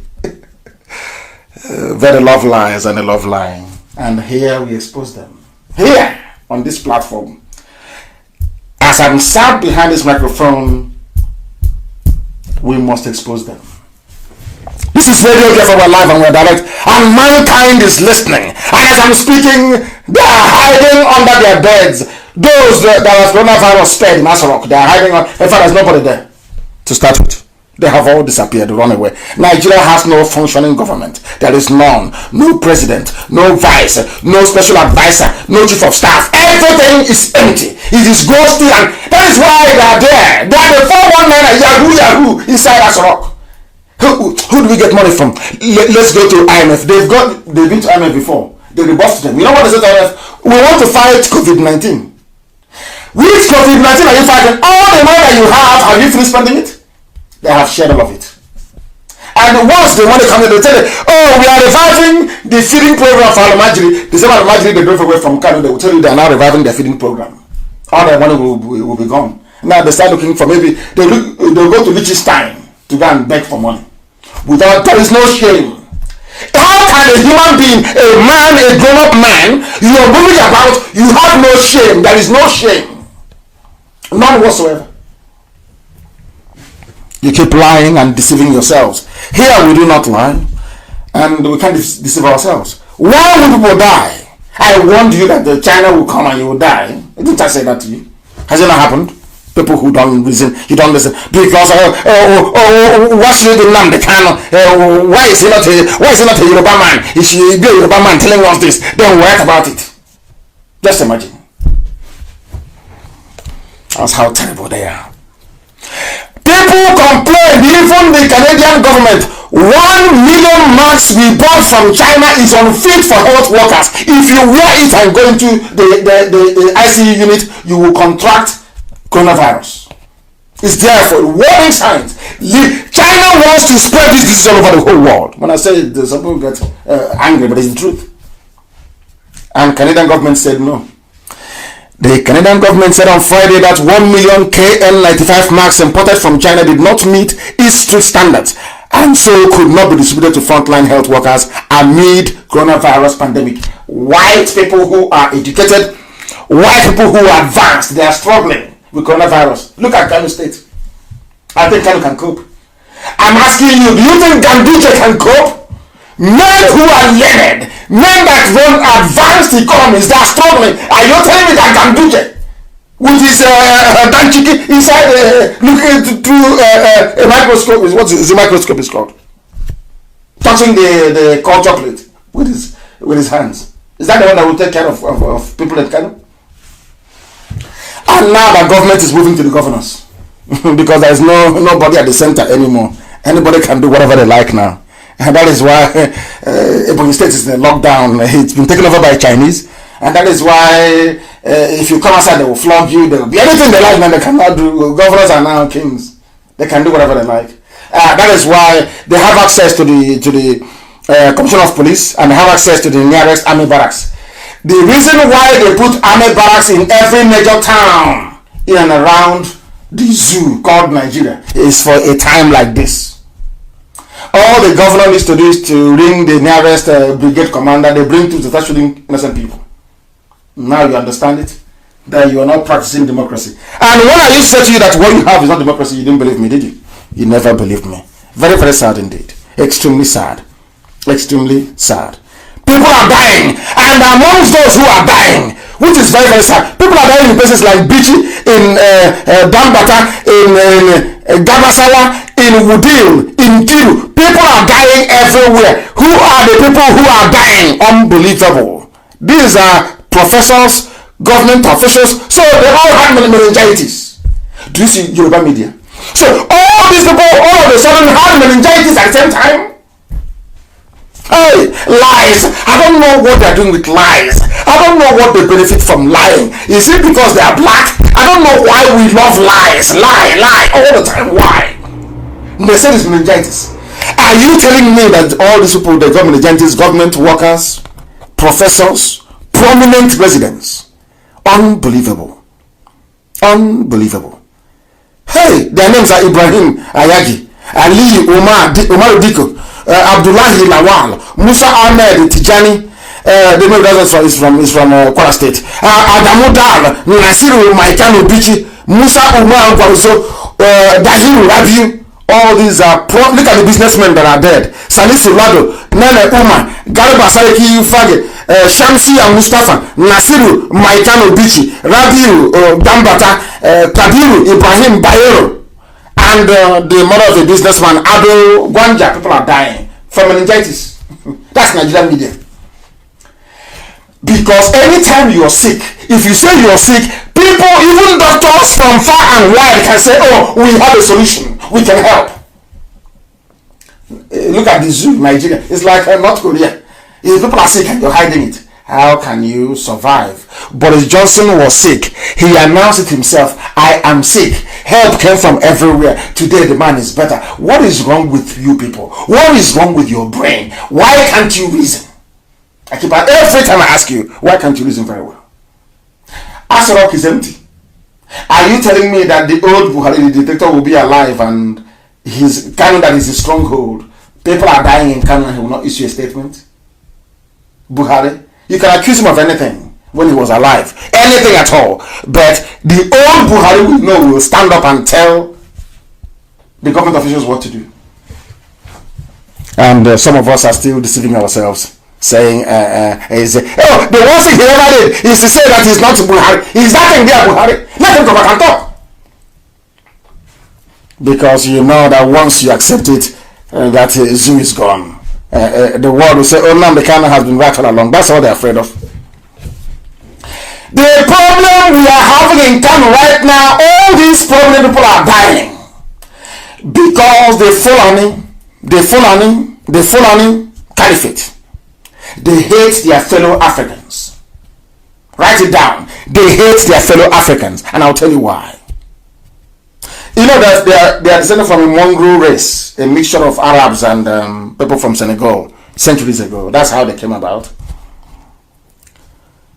The same way they bootlicked for Britain, the same way they were begging Britain. Look at how they love them. They used to tie turban on British officers' head to convince them, to mesmerize them. Today it's still Chinese.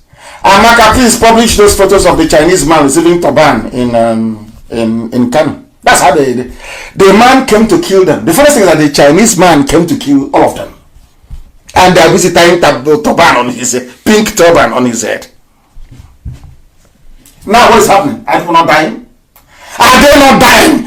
They run to China. They see China as the up and coming world power. Let's run to China so they can help us defeat Biafra. Let's run to China so we can maintain power in Nigeria. Let's run to China so we can hold the Yorubas down. Because as I said to my Yoruba brethren, this game of trickery, you're playing game of trickery. You will suffer it. Abiola played the same game and suffered it. I will play the same game and he suffered it. You will suffer it. It's better you repent now. Repent now. They have a white man. Not white man, yellow. People from that side that are called yellow. We are black from Africa. Europe is white and they are yellow. Then Indian part is called brown. That's how the world is divided in color. This is the style of the Fulanis. And in fairness to them, The Fulanis, they know how to lobby, they know how to market themselves, they know how to fall down for any potential colonialists. And once you want to conquer Africa, come to Fulani, you have your job's almost done. The Fulani, not Fulani ordinary people.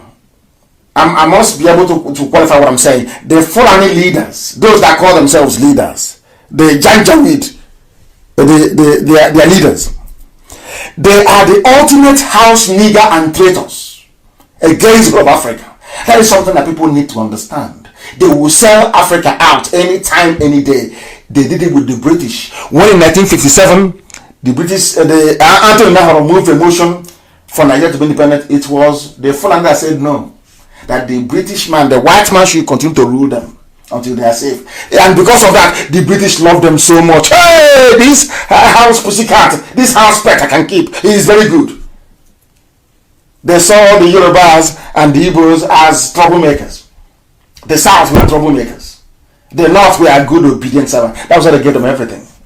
And then after they finished giving them everything, they said, don't worry, we'll help you secure the South as well. And the friend asked them how. They said, don't worry, divide and rule. They came down and started dividing us up. Hey, you are now South, you are now Niger Delta area. You are Cross River State. You are River State. You are not, no, you are not, although you're from Ebema or Haji, but you're no longer part of the Igbo family. You are now Niger Delta. And they handed over the whole document and keys to Fulani. Say, Fulani, I now give you Nigeria. Do with it as you please. And that's what they've been doing till today. Now, because Boris Johnson is a good man, I will not tolerate their rubbish anymore. They now run to China, the new up-and-coming superpower. So China can help them secure everywhere, help them to subjugate everybody. That is why there are killings, nobody's talking. Land is under siege as we speak. But nobody's talking. How can you talk? Who are you to talk? That is what they are doing. They come, they sell you out. This today they have now they have sold so many things that today they even sold their own children to the Chinese for mass experimentation. They are being asked to oversee COVID-19 response. They sold their children. They sold their children to the Chinese for experiment. Now people are dying in Kanu. That is the idiot you make ECOWAS coordinator for COVID. Somebody cannot see. He's a ghost. Nobody can see. That picture there, nobody can see him. The one with the gold in the neck is in Cuba. They have another one there. Shame. Shame on them with their hypocritical nationalism. That is why I say it is hypocritical nationalism. The same hypocrisy of the North that led Tafawa Balewa to say since 1914 the British government has been trying to make Nigeria into one country, but the Nigerian people themselves are historically different in their backgrounds, in their religious beliefs and customs, and do not show themselves any sign of willingness to unite. Nigerian unity is only a British intention for the country. Sir Abubakar Tafawa Balewa, 1948. The Fulani never believed in one Nigeria. They never did. This is the creme de la creme of Fulani elitism. This is the finest of the finest. This man is learned. In all honesty, I'm being honest with you. You see Tafawa Balewa, he was well read. A very intelligent man, lettered man. Very, very intelligent. Himself and Ahmad Bello. Very, very intelligent. Highly intelligent people. I'm asking you, this is what they said. They never believed in one Nigeria. When you see an idiot from what's it called, Guguzo, writing on Facebook, they're like, one Nigeria, because they are the ones benefiting from it. They never believed in it. These are the words of Tafawa Balewa. Go and Google it. Since 1914, the British have been struggling to. Even the Fulani said that Nigeria is not one.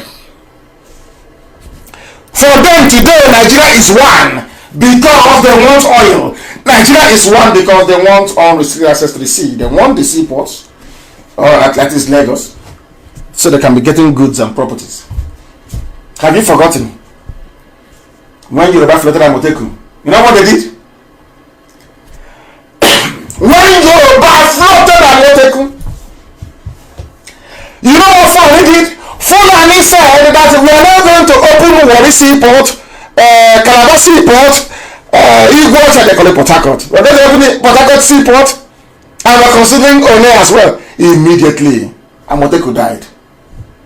Because the Yoruba leaders then wanted to keep Lagos as the only seaport they have. So the one idiot can come on TV and say, hey, the economy of Nigeria is in Lagos and I'm going to Ondo. These are the people you want me to be in one Nigeria with? People that their economic, their sense of reasoning is informed by hatred. Informed by a level of parochialism that no human being can even fathom. It's unbelievable. Amoteku, have you been hearing about Amoteku anymore? No. Why have you not been hearing about Amoteku? Because the Yorubas were threatened with seaports all around the east. Because of that, they collapsed Amoteku. It's gone.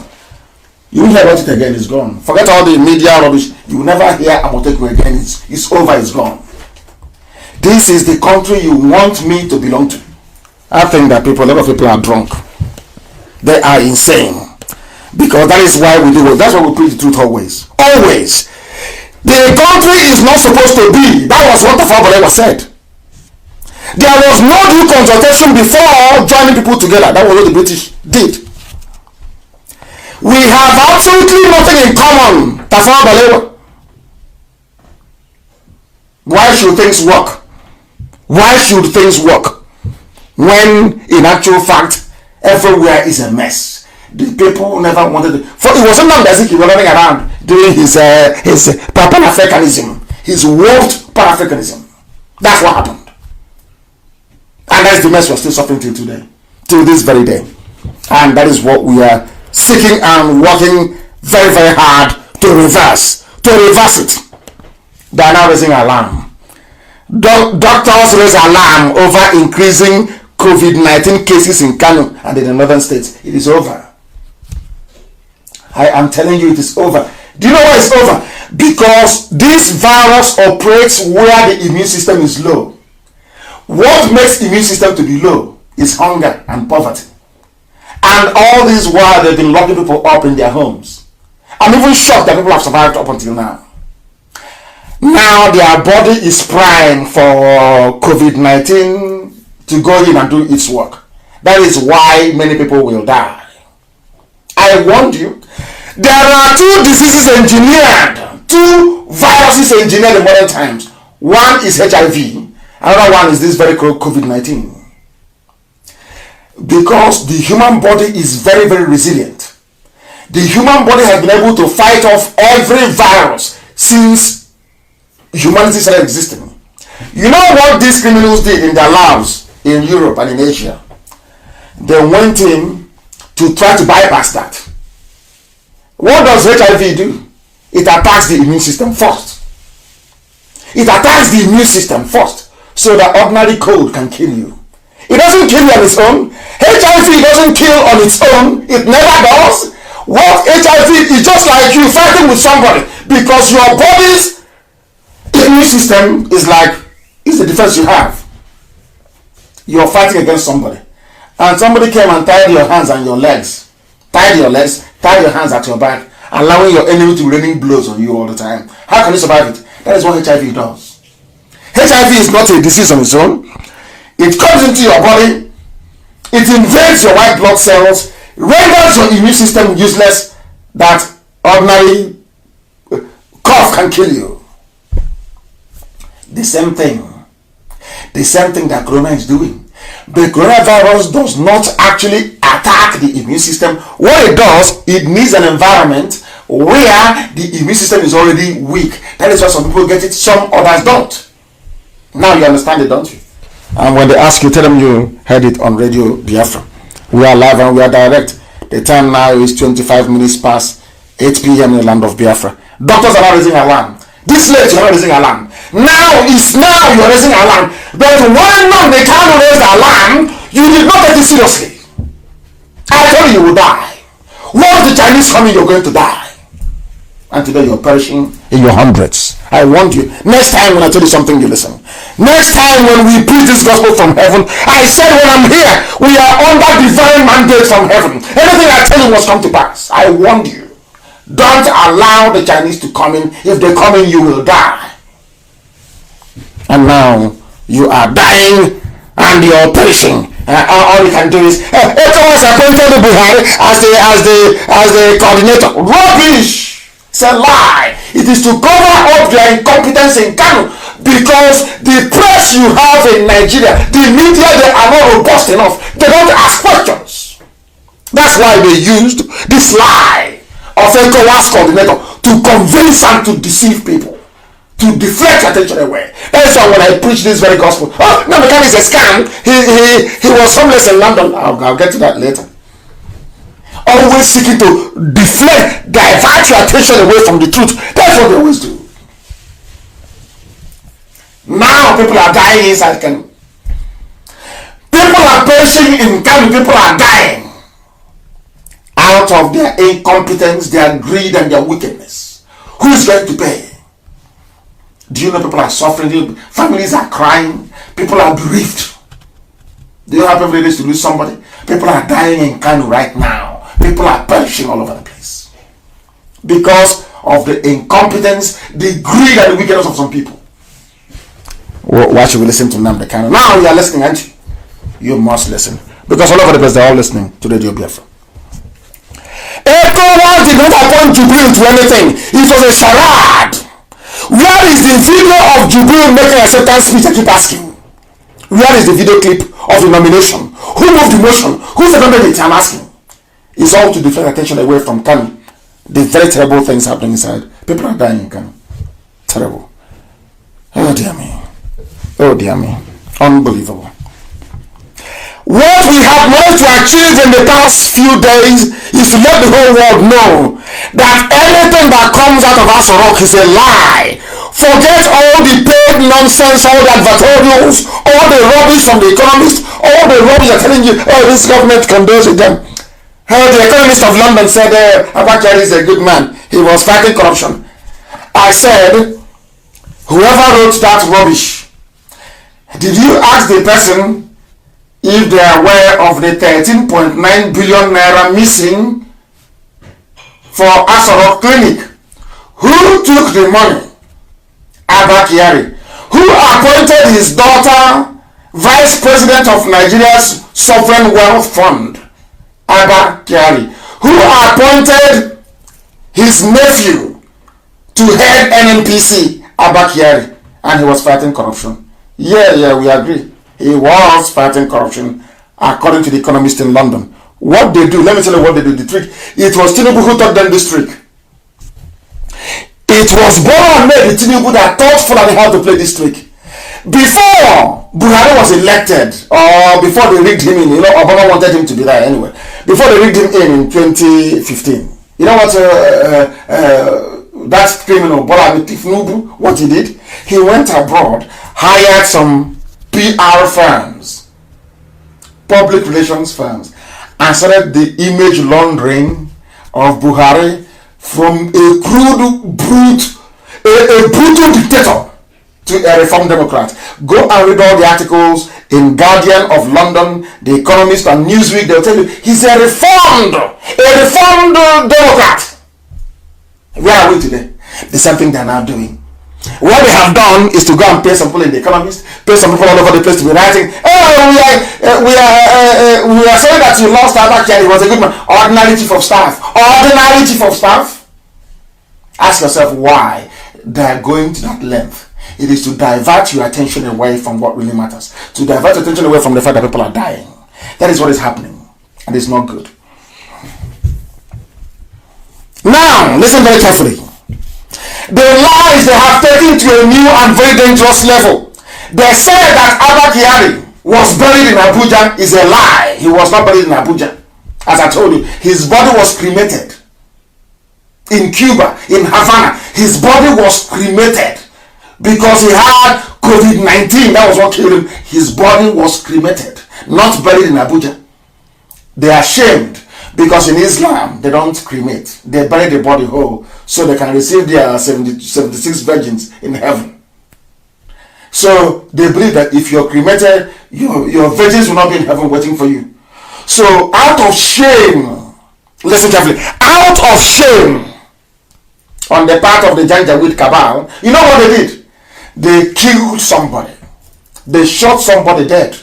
Shoved the person into a coffin, wrapped him in white cloth, and buried him in Abuja. Let me show you. Please, Amaka, release that very clip on the wall, on my Facebook wall, so that the world can see it. It wasn't shot by us. Somebody shot it. And I want to play for you what the guy said, so you can hear it. Abuja was not very there. You can see blood in the coffin. You can see blood in the casket. I don't know what they call it in Islam. You can see blood. You look at the way they threw the body away, as if it's just an animal. Look at it and tell me that is Abakari.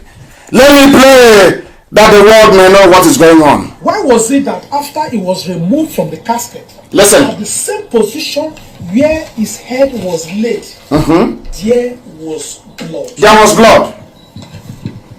How? Look at it. There was blood. Fresh blood from the back. Fresh blood from the back of the head of whoever they buried. It was trapped and soaked the casket. Yes. Blood. They are lying to all of you. We all see, but we look differently.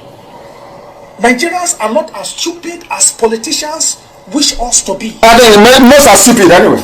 Look at it, they're not doing it. Look at the casket. Look at the blood inside it. Can you see the blood in the casket? Amaka, I hope you have released it. Can you see the blood inside the casket? Fresh blood? Fresh blood inside the casket. Somebody killed? They killed somebody. Coronavirus? They killed somebody. They killed somebody. They killed somebody and put the person in the grave. He was shot by the virus. The virus doesn't carry a gun. Does coronavirus carry a gun? Casket of Abakia. There's blood in the casket, or where the head is supposed to be. There is blood. The casket, blood, fresh blood. But I told you live on air. I told you before the burial. I told you the man is dead. He was cremated. Some people, they love to doubt me for the sake of doubt. I don't know why. Only thing I tell you is gospel from heaven. You cannot go wrong. If you go by whatever I tell you, you cannot go wrong. I told you he was cremated. His body was burnt. He was diseased. His body was burnt. In Islam, he cannot make heaven. And because of that, they are lying. Because of that, they are deceiving themselves. Because of that, they are deceiving all of you. They want you to believe something that did not happen. And some of you childishly bought it. That is why I call Nigeria a zoo. That is why I call those who inhabit it zoo animals. You have eyes but you cannot see. You have brain but you cannot reason. Look at the casket again. Look at the video once again. You will see the blood very clear. It is very fresh. You will see how they threw the body out very quickly and washed it into a very shallow grave. Coronavirus doesn't come with gun, AK-47, no. Whoever they buried, they shot the person in the head. And as I said before, are you sure it is not Shibanjo? There's something called in Yoruba called Abubaku. You know that thing, when the king dies, they kill somebody to go with the king. Are you sure it's not what has happened there? Very, very sad indeed. Very, very sad indeed. Very, very sad indeed. In order to cover, anytime that something comes out, in order to cover their lies. That was why I published a set of pictures. And please, I can republish those pictures. 3 different men they have given to Aisha. Three men. Anytime they say, this one is going to play Buhari today, they give that one to Aisha. She will come out with that one. After acting their movie, they go back. The next week, they'll bring another one. Because it's a very tiring business to be pretending to be somebody you're not. I posted the pictures of my wall. Three men, different men. They put makeup on their face to look like Buhari. They say, Aisha, come here. Okay, follow him out. And that's the nonsense they've been doing to all of you. You have eyes, but you cannot see. You have eyes, but you cannot see. Very sad indeed. ECOWAS leaders, they claim appointed Buhari. It's a lie. They didn't appoint him anything. Nobody appointed nobody. Ask ask them to show you the clip. It was televised. Are they discussing the invasion of Brazil? Are they discussing how they're going to fight aliens? It's not about COVID-19. Every country in the world does in the open. We say here that is that something strategic about the meeting that it cannot be shared with the public. Show us who nominated Buhari. Show us who seconded the nomination. Show us his acceptance speech. On that, every of their lie is exposed. Because nothing like that happened. Absolutely nothing like that happened. They are deceiving you, they are lying to you, and they are using Yoruba media to do it. I want, please, Amaka, Chinas, I want this thing to be tweeted this night into tomorrow. We are going to ask every ECOWAS head of state, the man you're looking at in the camera, did he have a hole in the neck? Because the one they've been giving to us before, on whose performance you agreed to make the coordinator for ECOWAS, that one had a hole in his neck. The one you're looking at now, does he have a hole in his neck? We are going to ask ECOWAS heads of state. Prepare the tweet. We'll ask them. You must go and you follow us and you tweet. You just simply retweet. And it's resonating. It's resounding everywhere, all over the world. They are panicking. They are panicking. As I said, I went to ECOWAS website. And you know what they did in ECOWAS? Once they know we started hitting them left, right, and center. You know what they did? They pulled documents down. ECOWAS server can no longer be reached. Are you aware of that? That is the power of IPOB, the power of Radio Biafra, the might, the heavenly might of IPOB. We ask ECOWAS, show us the video, and inside ECOWAS right now, they pulled the link of the communique. It's no longer there. Now they know that Buhari is dead. Now they know whoever is there is an impostor. He's a fraud. They know they have been lied to. You cannot reach ECOWAS server now. Go to Google and you type in ECOWAS communique. You will see it there to come up. Type in ECOWAS communique. You will see it there. Meeting held by heads of government on 22nd of April. Click on it. It won't open. I saw it before. That was how I know they made him a champion. It was highlighted in bold, in italics. Champion, not a coordinator. Now we have said to ask. That is why the zoo is afraid of IPOB. That is why they are frightened of Nnamdi Kanu. They are scared. My God, they're terrified. And as I told them, I said to Elohim, I'm not taking your glory, please, but allow me to gloat for a bit. God is the one destroying Nigeria, we know. Allow me to gloat a bit. When I said that I will destroy the zoo, it has been destroyed. There is nothing there. If we can compel ECOWAS to retract their statement, that means we are formidable. It's a lie. The zoo is a lie. A bunch of liars. They can deceive Alemaji. Yoruba can use their media to deceive themselves. You cannot deceive Biafrans. We are, by nature, we are intelligent. People say, where is their brain? Nnamdi Kanu, your friend. Yes. Biafrans follow me. Do you know why? Biafrans have two things that others don't have. The ability to reason and love of the truth. Love of the truth. That was why in Igbo parents you have a Sioku Bondo. Once you speak the truth, our people will love you to heaven and back. That's who they are. They just love the truth. That's all. There is no miracle. There is no money. You don't need to motivate them. Speak the truth and they will love you. They are like the God you see on this earth. That's one thing about them. That is why they love me. That is why they love IPOB. If you don't know, let me tell you. I speak the truth always. Always. Now, when I tell them Asarok is empty, do you believe me? ECOWAS now knows that there is nobody in Asarok. ECOWAS, their website is no longer reachable. Do you know why? Because of IPOB and Nnamdi Kanu. ECOWAS is also on the run. Because we asked them, why are you supporting evil? ECOWAS ran. I said, oh, we didn't know. Error establishing a database connection. Go and Google ECOWAS, they have run away. In their next life, They will not play with IPOB. We are exceptional. When we say we are the children of light, the children of heaven, you better believe it. If I tell you that the zoo is gone, it is gone. Write it down, it is gone. There is nothing called Nigeria anymore. Those who are in power are now the governors. There is no Nigeria. There is no president. There is no vice. Nigeria is gone. So that in your next life, if you hear Nnamdi Kanu, you will know that you are blessed.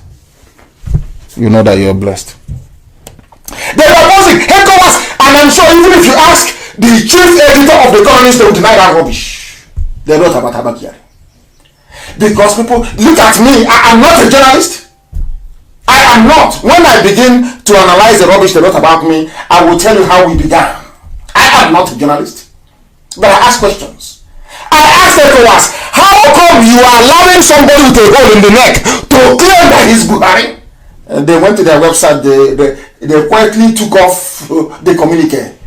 So and I want to ask the idiots that published it, all the editors that published that nonsense. So where did you get your information from? Oh, some addition I told you. You didn't verify? You didn't verify? Next time, they won't mess with us. They will not mess with us. ECOWAS is on the run. ECOWAS is on the run. So ECOWAS has run away. Because they're not seeing the truth. That Nigeria is a den of liars and deceitful human beings. A den of liars and deceivers. Somebody from Yoruba, a small boy from Yoruba land is sitting down inside Facebook writing algorithms how to reduce and suppress people, number of people following me, those who can participate in my program. Oh, this week they've allowed us to go up to maybe 15,000 before coming down again. So a human being, tomorrow he'll say he's an intellectual. That's how they behave. I fight.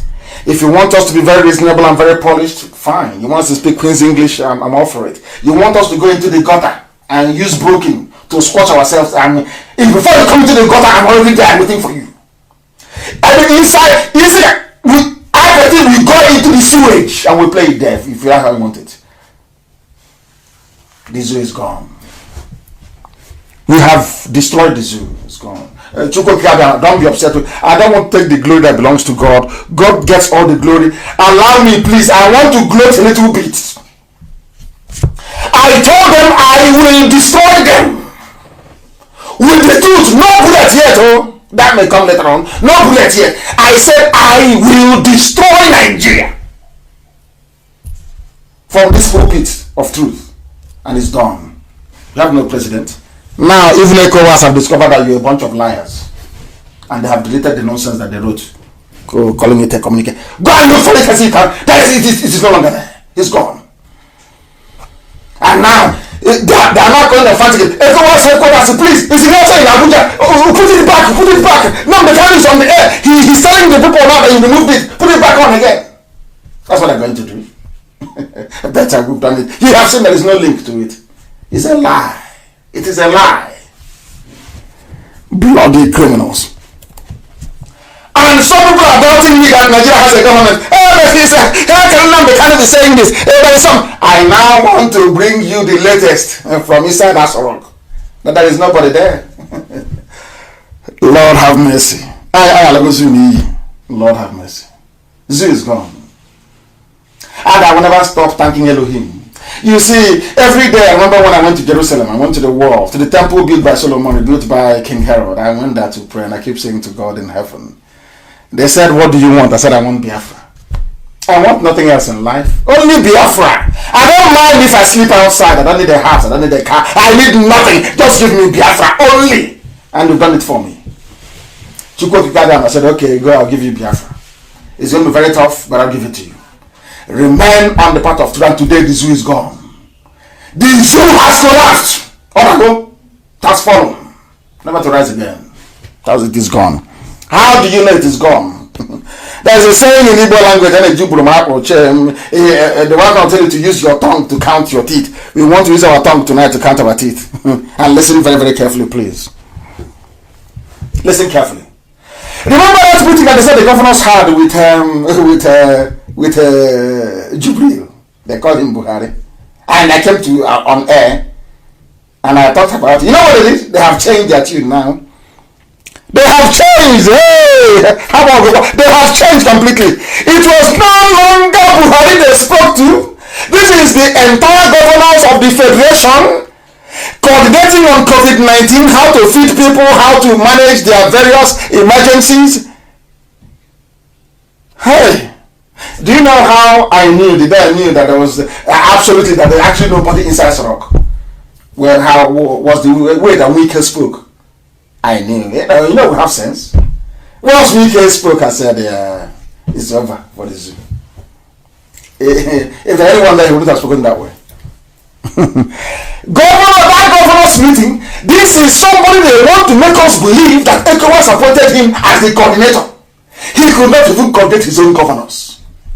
Because according to this letter, written to Boss Mustafa, not written to the vice president, not written to the president, given the seriousness, given the national importance of this intervention program, it was not even chaired by the president, it was chaired by the vice, they claim. And the letter was written, you know that's so stupid. The letter was addressed to Boss Mustafa, an ordinary secretary to the government, about a government intervention plan. Governors are writing to the secretary to the government. Hey! man. Hey! Zoo! Who did this to you people? I keep asking you, which school did you go to? Where did you study your own government? Where? Let me read the letter for you. This is the letter that confirms there's nobody in Nasarok. It's just a confirmation letter. That there is nobody there. Let us use our teeth to, our tongue to count our teeth, please. Listen carefully. This letter came from the Nigeria Governors Forum. I don't know. If you have it, please circulate it. If you have this letter and want it circulated, I need it to be on my wall. I want it to be on every platform, please. Hey, I want it everywhere. This is the proof. Complete proof. There's nobody there. They are marking time. And COVID-19 is not relenting. Most of them are down. I said most of them are down. They will never rise up again. You watch and see. I said to them, give me Biafra. They said no. They locked me up. Give me Biafra. They said no. We will kill you. Give me Biafra. They said no. You're terrorists. We're going to do all we can to extradite you. They're talking rubbish, of course. And I said to them, if you do not give me Biafra, Somalia will be better. I am sure even Somalia, as far as they are, what people are passing through now in Kanu, they're not passing through it. That was why El Rufai packaged a few diseased Almajiri and sent them to Enugu, so that we can also feel the pain. They were planning to reduce the population of Biafra. When I was in prison, they said yes, when they offered me 5 states, you can take the 5 states. One came to me, yeah, you can take it, but we'll make sure that your population is reduced. Now, you see what God is doing. I'm not happy that anyone is dying anyway. God knows I'm not happy. I hate to see people suffer. I've been through bereavement. I don't want to see anybody go through that. But when you plan against Biafra, this Biafra is under God, not under any flesh. That is why we call Chukwukika Biamaya the supreme of the supreme. We don't go through anybody. We go to God direct and say, we are your children. Let your will be done. And he said, go, and I'll show you my will. And it's not happening. There is no government in the zoo. And they're also dying. There is this letter, Nigeria Governors Forum. The secretary is 51 Lake Chad, Crescent, Maitama in Abuja. They are right. Governors of Nigeria is addressing the letter to secretary to the government. You know, people who are not well informed, people who are not well lettered, people who are not of a sound or sane mind will tell you, it doesn't matter, but it's the secretary. I now challenge you to show me any letter in America that operates a similar system where the Governors Forum in America ever wrote to anybody in the White House apart from addressing the President of the United States of America. Show me anywhere in the world that you have states addressing a letter to a president, head of state, a letter of national importance, a letter of national urgency, a letter that should convey the very dire situation of the citizens of that very country, and they're addressing the letter to an ordinary secretary to the government. and the chairman, Presidential Task Force on COVID-19. A letter of national importance when heads of state come out every day to let the world know how they are coping. Let's read the letter so you understand what I'm saying. That's what I'm empty. COVID-19 protocol. Nigeria Governors Forum impute on the proposed presidential intervention. Nigerian governors are writing to the president, but there's no president, so you have to send it to Boss Mustafa. The man that I told you a few days ago is the one actually making policy pronouncements. Remember I said it? Or what did I broadcast? That was on Wednesday. I said on Wednesday. This man should, I don't know that he's even gone further. He is now Abakari's replacement, albeit on interim basis. Let's continue. I'm now reading the letter, please. Listen very carefully. Please refer to the above subject matter and to our teleconference meeting with the Vice President on Wednesday, 2nd of April 2020, that they had a meeting with the Vice President. But initially when that meeting was going on, the governors were saying that they're having a meeting with the President. Now that they now know that ECOWAS has pulled the rug from underneath them, they have now changed. It is now Vice President. Let's accept and proceed. Recall at that meeting, it was agreed that the Nigeria Governors Forum articulates the issues that it would want to be included in the next presidential pronouncement on COVID-19 so as to have a uniform and coordinated policy on COVID-19 at both the national and subnational levels. Subject to Mr. President's approval, oh dear Lord, writing to head of state, even anybody in the UK can write to Boris Johnson direct. They can give it to whoever. You can write number 10 Downing Street. When you're writing a letter to Her Majesty the Queen, you can just say Queen Elizabeth R, which means in her reign, and then they can give it to whoever to open and then to respond to you. I can't understand it. Governors meeting on a matter of national importance and emergency, and they're addressing the letter to Boss Mustafa to plead with the president. Have you heard of such rubbish before? Only in the zoo. Only in the damnable zoological republic. We have sunk them. Let us continue. Subject to Mr. President's approval, the governors want the following incorporated into whatever speech he's going to make. When was this letter written? Of a national... Listen, I want to speak in Igbo. Listen very carefully. You know, this very ancient language keeps coming all the time. It's the language of heaven. And I'm in the spirit.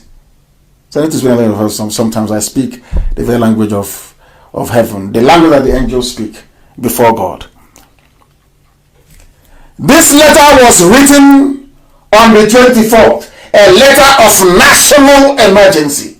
Today is the 26th. As they say, a week is a long time in politics. It's been over 48 hours. There is no movement. Nobody is telling us when somebody is coming live or even recorded to address all these issues. And there are people dying in Kanu. And nobody is saying anything. 150 died, they said nothing. Now over 800 is dead. Nobody is saying anything. Because the zoo has no government. There is nobody there. It's just now, it's like 419, Yahoo. Let us throw a letter now to IMF or send off a letter to World Bank. Let's see who will form Mugu and send us the money. But they are mistaken. Tomorrow morning, my letter will be all over the world. I have asked them not to give Nigeria any money. Because if you give money to Nigeria, they will steal it. If you give money to Nigeria, those that need it will not receive it. They will steal it and they will run away because there is no government. I'm sure now they're crying. But that's exactly what's going to happen. Nobody there. And anybody who approves the loan from Africa Development Bank, from World Bank, or from IMF, I know that person is getting a kickback. Because there is no way, there is absolutely no way the zoo can survive this. No way. They're talking about interstate lockdown, overnight curfews, internal free movement, all the rest of it. Until now, nothing has happened. They held a meeting with the Vice President. The letter was addressed to the Secretary to the government. So I keep asking myself, if you don't find or have a president in a time of national emergency, when are you going to have him then? But this is the man who is coordinating, we are told, in the whole of West Africa. You cannot coordinate, you can't even chair a meeting. Because I told you, remember, the one in Asrock only wears a mask to deceive you. he cannot speak. Always have that in your mind. He cannot speak. That's what is happening. And that is why the zoo has fallen and will continue to collapse. They say that Nigeria is the giant of Africa, the most populous country in Africa, the giant of black nation. Rubbish. Let me tell you what they did not, zoo papers did not tell you. Do you know that the world had a meeting of heads of state representing regions and countries all over the world? Now, if at all Jubril, that idiots are calling Buhari, if he was appointed as the regional coordinator, why was he not at this meeting? Please, Amaka, publish the photos and the video of that very meeting, shared by the World Health Organization chairman, or president, I don't know what they call him, Gabriels. He shared it. In that very clip, you will see presidents are recognized in Africa. You will see the Rwandan president, Kagame. You will see the South African president. They were there. But you claim you are the giant of Africa. Giant by mouth. And it won't just making mouth, giant. They call ordinary Rwanda. Rwanda of yesterday. That is to tell you that anywhere you have Fulani Janjaweed, you can never have progress in life. As long as Fulani is in power. That was what Gideon Walker saw in 1990. Once they are there is no progress. Write it down on a piece of paper. And tomorrow they will tell you, hey, we want to, it's our turn again now. We want to retain the power in the north. Look at your life, how miserable it is. In that very Zoom they had, you can see all the heads of state. You can see Kagame, ordinary Rwanda. You can see, because everybody now knows that Buhari is dead and Jubril has run away. He is refusing to come back. They wanted to send him a jet to come bring him back, and he said he's not coming. I don't know if he's going to seek asylum in Cuba. I don't know. But we are monitoring that very situation. We are monitoring it. The zoo has gone, collapsed, gone completely. Finished. Infinito. It's gone. Look at world powers holding a meeting. World powers. There is no Nigeria. It's only by mouth. Most populous nation. Is a black power. Rubbish. You are nothing. You have exposed your stupidity. Only 4 years of Fulani government. It took them only 4 years to destroy everything. And tomorrow, an idiot from Fulani land will say, I want the president of Nigeria. And the Yoruba media are running around trying to write for them and work for them. Because people are hungry. Very sad indeed. We must proceed very, very speedily. Very, very speedily. And then to add it again. Let me pour gasoline on the fire. Because I want to prove to you, beyond every conceivable doubt, that Asorok is empty. I want to play for you a clip by their first lady, Aisha. And we are still using our tongue to count our teeth. Don't forget that. We are still engaging our brain. Don't forget your brain. Don't allow yourself to be distracted by what the irats may be saying. Use your brain. We want once again to use our tongue to count our teeth. We are going to listen to Aisha. And after listening to Aisha, you will tell me if there is a president in Nigeria or not. Listen very carefully, please. Listen. As we did not buy votes, we form a government. Yes. The government that have overthrown an incumbent. Yes. For the first time in the history of Nigeria. Yes. Listen. Afterwards, we were expecting to have a teamwork. A teamwork. We had a bit of teamwork, but it wasn't full. All the achievements that have been listed for the past 1 month, people have been singing the songs of achievements. We would have achieved that within 1 year of the administration. Are you listening? But it Are you people listening? This was the 4th year of administration. She is saying that everything that they achieved within 4 years could have been achieved within the first 1 year. And you are telling me that the husband is alive. You are telling me that the husband is alive. She's saying that there is nobody. They have hijacked Asorok. That is what Aisha Buhari is saying from her own mouth, her own words. And some of you still think that we are stupid? You think we are dumb? That hinders a collective teamwork that we have started. Teamwork! A woman in Africa talking about teamwork when her husband is head of state. Who is that woman? Who are you? It's not done anywhere in Africa. Maybe in Europe or elsewhere. A woman talking about teamwork. Her husband's presidency. It is teamwork. Telling Abakari when he was alive and Garba Shehu that chased her from her quarters in Asarok. And some of you are still hopelessly thinking that rubbish there is Buhari. I weep for you. I weep for your ignorance. I weep for your stupidity.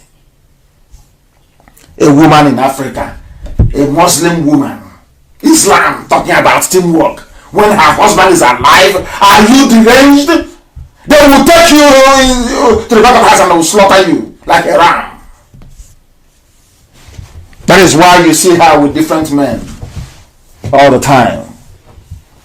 Because you people are blind.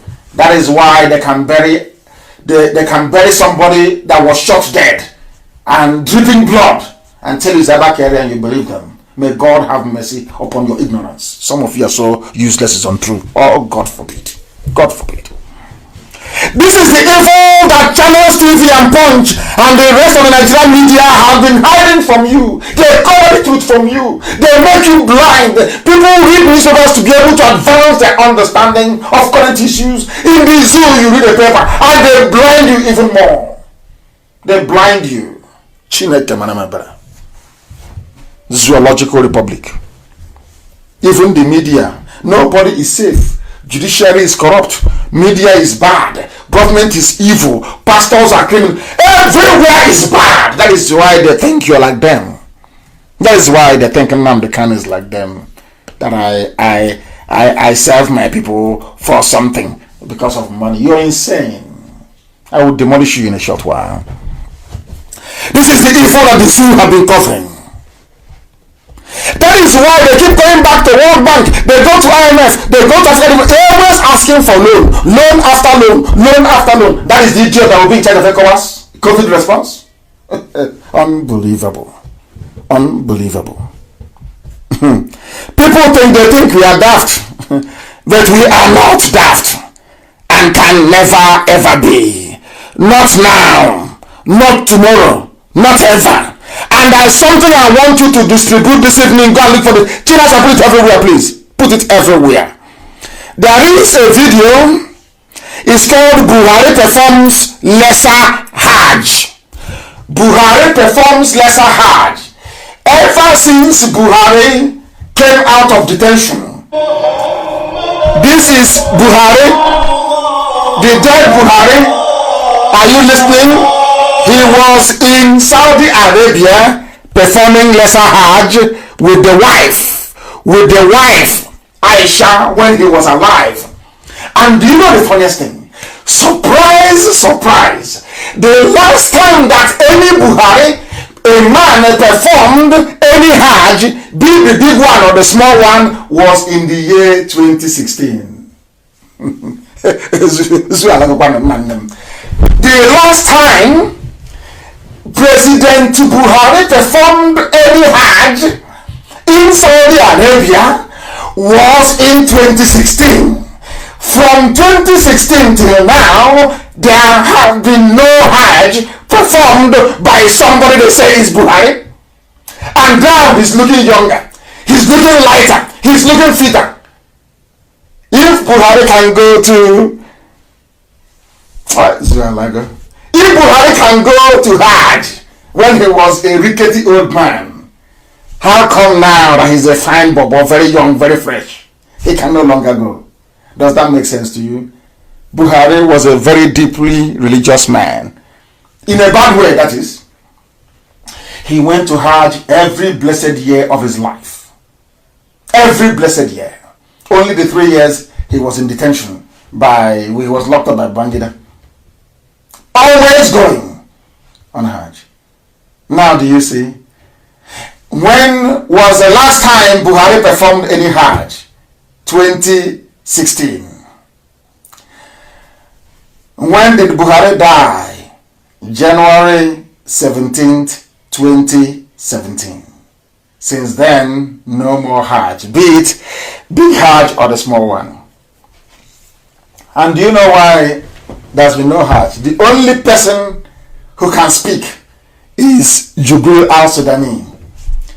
But he is not a Wahhabi Muslim. Listen carefully to me. They'll be going mad right now. He is not a Wahhabi Muslim. Wahhabi is the strand of Muslim. You know, you have Shia, you have Alawi, you have Wahhabi, you have all these different strands of Islam. The same way you have sects in Christianity. You have Protestant, you have the Catholicism, and you have the same way it is in Islam. They're not one as you think sometimes. Do you know that Jubril is not a Wahhabi, and he doesn't know how to pray the Wahhabi prayers? Now, please, Amaka, look for the picture of, or anybody that has it, look for the picture taken in a mosque of Bukola Saraki, the emir of Kanu Sanusi, and the thing that they call Buhari sitting down on the floor, Jubril. You will see the way he was handling the Islamic chaplet. It's not correct. They were looking at him as if he was mad. Look at it very carefully. Oh, Zoo Alagoni. Zoo is gone. Zoo is gone. The zoo is gone. Completely gone. Gone and gone and gone. Zoo is gone. The zoo is gone. I don't know what is wrong. We are trying to get some of our stuff working. For some reason, it stopped working and we want to get it back before some people get cut off. Before some people are cut off, we want to get this thing done, please. You must bear with me. You have to bear with me. I don't know what is wrong with it. I don't know why it went off. I think it's back on again. I believe that it is back on again. It's back on again. Ask yourself that question. Go and look at that picture very well. You will see two of them looking at Jubril. Jubril does, I don't know what they call that Islamic chaplet. I've forgotten the name, what they call it. Islam, they copied Roman Catholicism. Are you aware of that? How many of you actually know that Islam came after Christianity? After Catholics, they came and they copied it. They even, the rosary you used to pray. That bead you used to pray in Roman Catholic, that's something they use in Islam. Because Muhammad copied it verbatim. And so then Angel Gabriel told him, go and check it, you will see it there. The same rosary, Islam, let me call it Islamic rosary. Islamic rosary they used to pray. Go and look at how Jubril was handling it. He was not handling it very well. He wasn't. And they were looking at him in horror, in shock. Thinking, what is he just doing here? To tell you that Buhari is no more. The last Hajj was in 2016. The last year that Buhari, he saw 2017, yes. And then I went to court. And I told him what God said I should tell him. And he died. He fell down. I was in court. He was watching a live feed of me appearing in court. God gave me a mission. God spoke to me. That I should show him the word of God. That if once he will collapse, he will never get up again. When I told DOS, they didn't believe me. Go and ask anybody in DOS. They drafted the letter. They sent it. I said, God said he must see. The book of Exodus. Once he sees it, he will collapse. He will not get up again. I was in prison. I got a revelation. And I did exactly as God told me. He was watching me live. On the 17th of January of 2017, I was in court. He was watching the live feed. Once he saw the word of God, he collapsed. Went into a coma. And died at King's Hospital in London. Never recovered till this very day. They don't know who they're playing with, do they? They are mad. Go and ask them when he collapsed. He was looking at me and he collapsed. Go and ask and they will tell you. Who ordered the raid in my house? Was it not Abakari who ordered the raid in my house? Watch what will happen to all of them, one after the other. Watch and see what will happen to them. That they may know that this God I worship, is indeed supreme. I don't go through anybody, to God direct. Because this very mission he gave to me. The last Hajj was performed in the year 2016. Since then there is none. Maybe tonight they will start running around trying to put something together. They will try to lie to you. They will start editing a video now, this night. Let them edit and bring it out. I will dissect it live on air. I told them they should have listened to Bishop Ngiba. They should have listened to him. You should have negotiated and given me Biafra when I asked you to give me Biafra. When you gave me 5 states and I said no. Give me Biafra and I will go. If the rest decide to stay with you, that is your business. Allow me to have a referendum, and you said no. And God said he will destroy you. And today you are destroyed completely beyond recognition. That you may know that this God that we worship is indeed supreme. I said, Nigerians, just what I said was going to happen to you. And I'm saying to Yoruba media, channel response, regardless of the conspiracy, it doesn't matter what you do, regardless of how hard you want to try to cover up evil, you can never succeed. You can never succeed. This Biafra has come to stay. You can't do anything about it. Instead of Biafra not to come, believe you me, God will destroy every ethnicity in Nigeria. Everybody, every ethnic group will go down. Write it down on a piece of paper. That you don't know. So that the day we raise Biafran flag, everybody will worship God. That's what we want. Everybody will worship him. That you may know. Evil is everywhere. But are we not winning? We are winning. The last Hajj was performed in 2016. Go and publish the pictures of people complaining in Kanu. People are complaining. There is no food. In the midst of hunger, there is a pandemic. A very deadly combination. And who are the people responsible for the state of affairs in Nigeria today? It is Fulani cabal. Fulani rule. Fulani. They know nothing. They pretend they know something. Their brains are empty. And instead of Yoruba to tell their Fulani masters what you're doing is wrong, will not work, they say, oh no, trying to cheat the Igbos. That's what they're doing. How do we cheat them? That's all. And when they were thinking on how to cheat us, God in heaven had other plans. And that plans is being made manifest now. That they may know that IPOB is something else. Now they will know. Now the people are protesting everywhere. People are dying and they're also protesting. A very perfect ground for the spread of a pathogen, and it's happening now. That's why we pray for Kanu. People are going to die, and as I told you, they will. Don't bring in the Chinese. They say, leave Nnamdi Kanu. He talks too much. He's on the air all the time. He's talking. But I warned you, do not allow the Chinese to come in. If you see them in your community, drive them away. If you see you people are going to die, you will die, I'm telling you. This is where they boil a cat alive, and the cat is alive and they're eating it. Okay, you will see. It seems you don't know. Yoruba must change their ways. They must change their ways. They must change their ways. Because if they don't change their ways, they're going to suffer. When I get to what I have to say later on, then I will add a few things to it. Because right now people are dying also in Yoruba land. Do you know why they're dying? Remember a few months ago, I keep saying you remember. How are you remembering? A few months ago I told you that the Fulani can never ever arrest their own and keep that person in jail. I told you that. After a few days, 50 Boko Haram standing trial in Baruchi, or is it in Gombe? Rubbish. And I also warned all of you, the reason why they give you, always they send to you Fulani police commissioner, is to control you. It is to control you. But when I tell you about it, they say, oh, he insulted Nigerians. He's rude and insultive. He is not like he should be talking like a statesman. It is people talking to you like a statesman. That is why you don't have any water. That is why Fulani are killing you. Nobody can talk. That is why you have no good roads. That is why hunger is wiring everybody every blessed day. Because you prefer cosmetics to substance. I tell you the truth, so you can repent both inside and outside. Repentance is more important. If you don't know. Now listen, this is from Ondo Monarch, Ondo State, Ondo State.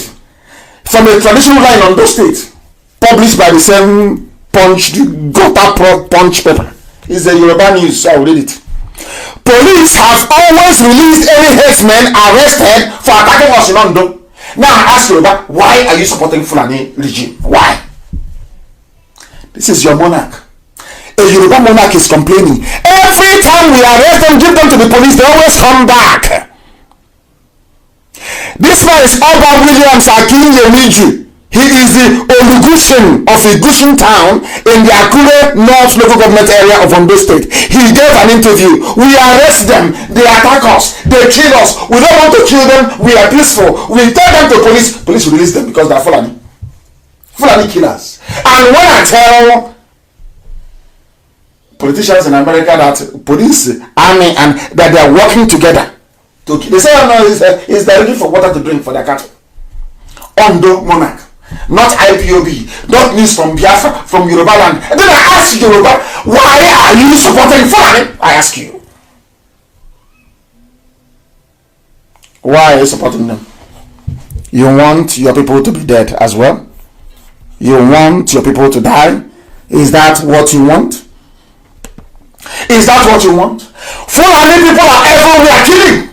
Imagine if it were Igbo people. Imagine if it were Biafran people killing. Imagine if it were to be a job. Or if you're killing people, what would they say? What would the world say? They will kill all of us. Even those in America, they will kill everybody. But here, all we do is we complain. COVID-19, herdsmen, terrorists, kidnapping, killing. Where are they killing? In Benue. They are killing in Delta. They are killing in Southern Kaduna. Huriwa, which is the Human Rights Writers Association of Nigeria, alerts Buhari. Which Buhari are you alerting? The one in Saudi Arabia in a grave? Or the one with a hole in the neck in Cuba? Or the one that even the governors cannot see? Okay, address a letter to address a boss Mustafa. Maybe you get audience. Do you see how bad Nigeria is? They are now treating the killing of people is no longer news. It's nothing. They are killing us, kidnapping and killing in Benue. Nothing. Benue, are you not the people that they lied to and said Biafra is your problem? Delta, are you not our own Biafra that they came to you and said, oh, you're not Biafra, you're Niger Delta? Has he stopped them from killing you? Has he stopped them from killing you? Repent. That is the essence of this program. All of you must repent. If you don't even apologize, time is not now. It's not right for apologies. Later on, you can apologize. Right now, you must repent. Yoruba must look at themselves and say, from today, enough is enough. This Fulani nonsense is too much. But of course, they have Yoruba Muslim in Kwara. That is the problem we have. Those ones, they will never change. That is the only problem they have. How they can overcome it, I have no idea. They should try. They should try and overcome it. We are live and we are direct. The time now is 19 minutes past the top of the hour. The whole world is listening. 19 past 9 in the evening. Let me preach the gospel of heaven. People are saying that their data is running out. Let it run out. We are preaching the gospel sent from heaven. That's what we are doing here. And they're setting the zoo that the world may know that they are nothing. They're a bunch of criminals. A bunch of criminals. And bumbling. It's not even the fact that they're stealing. The people stealing, they are useless. They don't know what to do with money. Now people like men and women, children are dying in Kanu. What can you do? Nothing. You are writing to Boss Mustafa when you have a president or a national emergency. Can you believe such rubbish? Only in the zoo. Only in the zoo. Buhari opened the south to pamper the north. Of course, it's Abakari. Now it's Boss Mustafa. They take everything from the south, they take to the north. Some people from the south will be supporting them. Yoruba media from the south will be supporting the north to enslave, to support terrorists, to kill, to pillage, to grab people's land, destroy farm produce, to bring in the Chinese, to kill ordinary people. As people are hating politicians, hate Yoruba media, they are even worse. They are the ones encouraging them. Tomorrow you see them speaking English they cannot even understand. trying to sound, to appear like CNN, trying to be like CNN. As evil, even more evil than CNN. Covering up the work of Lucifer. That's what. One day they will get it. The thing happened in Yoruba is undone when I cannot crying. Did I know when they will come for you? Did you believe me? You thought I did a deal with Fulani. Oh, you love my back, I love your back. As long as Hebrews are not involved, don't open any other seaport in the east. Let's only use Lagos so we can make money. Yeah, those Hebrews, yes. Now you're getting it. You cannot live your life through treachery and betrayal. It doesn't pay. Not with me, it does not pay. We don't support evil. I don't support evil. I don't believe in nonsense. If I see evil, I destroy it. I don't believe in evil. I do not believe in evil. I'll book you will be Aboki and they will always loot. That's what they know. How to steal. More even I like to steal. After you tell me economist rights, US government rights. Right to who? If you want, I can get the US Senate to write to me now. I can get it to write. Anybody can write to anybody. It's rubbish.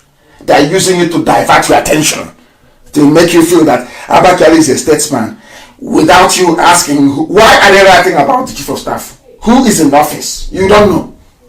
There is Buhari is there. ECOWAS cannot see him. When ECOWAS realized their mistake, they went to their website. In fact, they out of shame, they shut down their website, which has never happened before.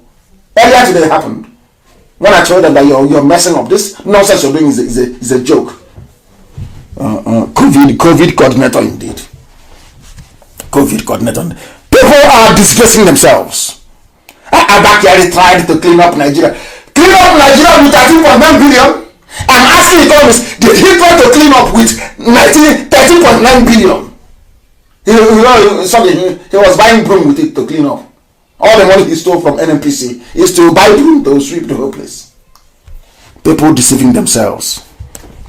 I'm sure Tony Blair will be disappointed with Fulani, how they have messed up everything. They love the Fulani a lot because they love to do rankadeda. That is what that type of stupid mentality they want to plant in our land with the likes of Hopus or them. You can't work with them. Don't work with them. Look at him bowing down before Al-Majri. You can see the picture of Hopus or them bowing down before a filthy Al-Majri. These are the people that used to beg in those days. When they go to market and they thought an Igbo woman in the north, they will go back and they will have party. You're asking them, oh, Aboki, why are you celebrating? He said, I thought I'm for Igbo woman today for market. I'm telling you. They will be having a street party that their body touched and that girl will cry for a week. That Aboki touched her body. These are the people that hope for the man is bowing down. Hey! Well, because of money, power, and influence. Unbelievable. And to tell you how wicked people are, they said the Yoruba things that Fulani will love them. Fulani send them rotten rice. The same rice that this life is so funny, you know. An Igbo businessman will suffer, struggle very hard, go abroad. Other Biafrans will come, go abroad and buy things and bring them back. They say you must come through Lagos. Yoruba customs and they'll come out, they will seize the rice. They will say, let us go and let us suffer them. We want to suffer them. We will burn their market. We will suffer them. You know the funniest thing? They seize the rice. Aboki was keeping the rice. Now there is hunger in the land. They have gone to where they stored the rice. Of course, it's expired because you need to keep rice at a particular temperature, in an aerated room and all the rest of it. That is the expired poisoned rice that are not given to Yoruba to eat. See how strange life is. How bizarre this life is. So strange, honestly. The same rice now they are giving to Yoruba to eat. The same rice they stole from Igbo merchants that brought it in to sell it. They closed the border. They seized it. Now it has gone bad. Now they have sent it to Yoruba. And now they tell UN that this is part of the palliative they are sending, that they bought the rice. But it was lies that they stole from innocent importers. That is Nigeria for you. And I keep wondering, how can somebody wake up in the morning and say, I want to be a Nigerian? I don't understand it. I just can't. I can't fathom it. I can't understand. The rice they sent to Oyo, contaminated. And now the governors of the West are saying, we no longer want it. We don't want to be a part of this nonsense. Absolutely rubbish. And now I'm going to deal very finally this evening with what they have written about me. I love it. I love this. It was written by a sophisticated moron. A Yoruba sophisticated moron. That is what one very clever man called them. I want to read everything line by line and I will respond. That's how I am. If you write good about me, I read it. If you write bad, I read it out on air. Here is what they said. That's about Nnamdi Kanu. He was a Yahoo boy walking around in the streets of London. Number one, that was a Yahoo boy. I don't know who I have stolen from. And I'm making a public announcement tonight to the whole world. If I've stolen from you before, please try and come out and tell the whole world where, when, and how. And I will now tell you the reason why they always do this. Because if you, in those days in Aba, when we used to chase criminals, if the criminal wants to confuse people, you know what the criminal will say? We'll be saying, oh, no, she is a criminal. And the people are pursuing this thief. We'll say, oh, no, she. The same thief will turn around and report it to somebody else and say, oh, no, she. Before you know it, he will join the crowd. You don't know who is the thief anymore. That's what the Yoruba does. That's what they do. And tonight, I want to let the world understand the reason why they do it, because they are criminals. And I want to prove it to you that they are. Let us start with the latest one. And why the law forgery. You know all this Photoshop that Femi Adesina is doing. You know all the forgery that. Let me tell you where it started from. Remember there was somebody called Kemi Adeosun. Can anybody remember her? Oh, you have all forgotten. Zoo. Why won't you forget? You forget about Kemi Adeosun. You forgot that bumbling idiot that's finance minister. When she wants to be she ran to London when she was discovered. What did she do? She forged a certificate. So to all these Yoruba Irats, to them, everybody is like a Kemi Adeosun. So when they see you speaking the truth, you're a scammer, you're a criminal, you're a Yahoo boy. And I'm asking them, because when I push you, I'll show you where to land. Who have I scammed before in life? Where? How? When? That is none. But it's just to damage my name, because they know that people don't read beyond the headlines. If they say, oh, maybe Nnamdi Kanu, we should stop listening to him, we should stop following him, he's a Yahoo boy. Or they will think I will not read it. They don't know me very well. I will read everything you say about me, and then I will respond in kind. One, Kemi Adeosun is from where? A Yoruba woman. What did she do? Forged her way into office. She forged certificate. Because Oluwole is in Lagos. That's why they forged it. That was where they trained Femi Adesina to forge in forgery. She was as a forger of certificate. She made it all the way to finance minister. But people who are learned from Biafra land are all over the world. Nobody will call him to be a finance minister. No one. He's a forger. Kemi Adeosun is Yoruba. I'm reminding the Yoruba by writing this junk. I just want to, because the whole world is listening now, isn't it? I don't know the time. Where did I do Yahoo? Where to who? Where? When? Yeah. Time. Place. But I'm giving you example. Those that you look up to Yoruba and they're criminals. I'm telling you now, the whole world is hearing me. You know me, I don't fear any mortal. And I don't mince words. Listen carefully. The second person, remember MKO Abiola? Bashorum, the honor of Yoruba land. He was a criminal. He was a 419er. He was a forger. I'm saying it before the whole world. The person that you voted for, June 6th, or June 99, I don't know what it is. You voted for him. Do you know why Babangida did not give him power? Because Babangida told him that you're a thief like me. You stole money like me. So all these things you're saying about corruption, repatriating money from America is all rubbish. He is a Yoruba man. His name is MKO Abiola. He was a criminal that you are celebrating. They have, only in this zoo, you have public holidays to celebrate somebody who was a thief. How did Abiola steal, you're asking me? Because I said to Yoruba, if you're that man, they can I decimate you with facts and figures. Not a Yamama Papa. No, I give you facts and I give you dates and I give you figures. There's a company called ITT. International, these are the people that, came, to do work for NITEL. In those days, when they used to make telephone calls from phone booths. ITT, International Telephone and Telecommunications. Fela even sang with this, the thievery of MK Abiola. Fela sang a song with it. This is the man that Yoruba intelligentsia is worshipping. He won the election, free affairs, but the man was a thief. But they won't tell you. The same way they covered up for Buhari, that was a brutal dictator, was how they covered up for Abiola. And what did Abiola do? They gave Abiola check when money had value. They gave Abiola check for the contract that he did. A check of 40 million naira for the contract for ITT. Are you listening carefully? I hope the world is listening. For Yoruba to dare to call me Yahoo Yahoo. If you know what I did, go on air and say it. I'm giving you facts. How some of your people that you worship, how they are criminals. Hey, they are shutting down Facebook now everywhere. Even where I was monitoring this thing from, they have cut it. They have now shut down the... I tell you, Yoruba is in Facebook. They are cut. Oh, they are disrupting. They are disrupting Facebook streaming on other platforms. You go to my page at Mazi Nnamdi Kanu.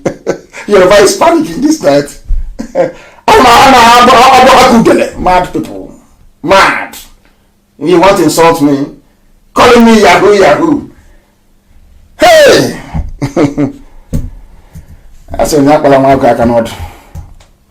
I will destroy you. MK Abiola was a thief. International thief. That was what Fela called him.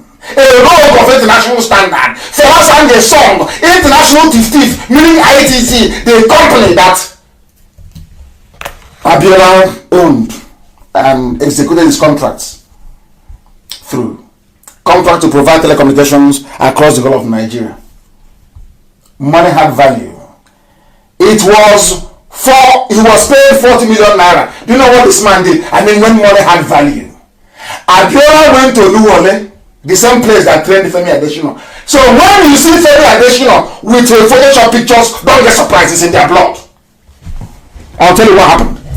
Abiola went to Oluwole in Lagos, gave them the check that the government had given to him. The Federal Ministry of Communications gave to him. PRT in those days. Abiola forged and changed from 40 million to 400 million. He added the 000 until he got to 400 million. Go and ask anybody, any Yoruba man. Go and ask them. So the Abiola that they worshipped was a Yahoo man, was a fraudster, was a criminal. So therefore, whoever leads Biafra must also be a Yahoo person. Do you see how they listen? And now the world knows that Abiola was a thief. The one he gave public holiday on June 12th. That is why sensible people don't celebrate it. Because he was a criminal. Abiola was like every other person in the zoo that's ever held power. Was a thief and a criminal. And now let me come to Chief Obafemi Awolowo. You think that you call Nnamdi Kanu Yahoo boy and I'll let you go free? I will hit you with facts and figures. Awolowo was also a thief and a criminal. I'm saying it loud and clear so who will hear. If you're wearing headphones, raise the volume so you can hear me very well. Chief Obafemi Awolowo was a criminal. 419 and Yahoo and I will tell you why, how, when. Immediately the war started, Ojukwu released him from prison in Calabar. On the understanding that he will go to Yoruba land and declare Dudua. He never did.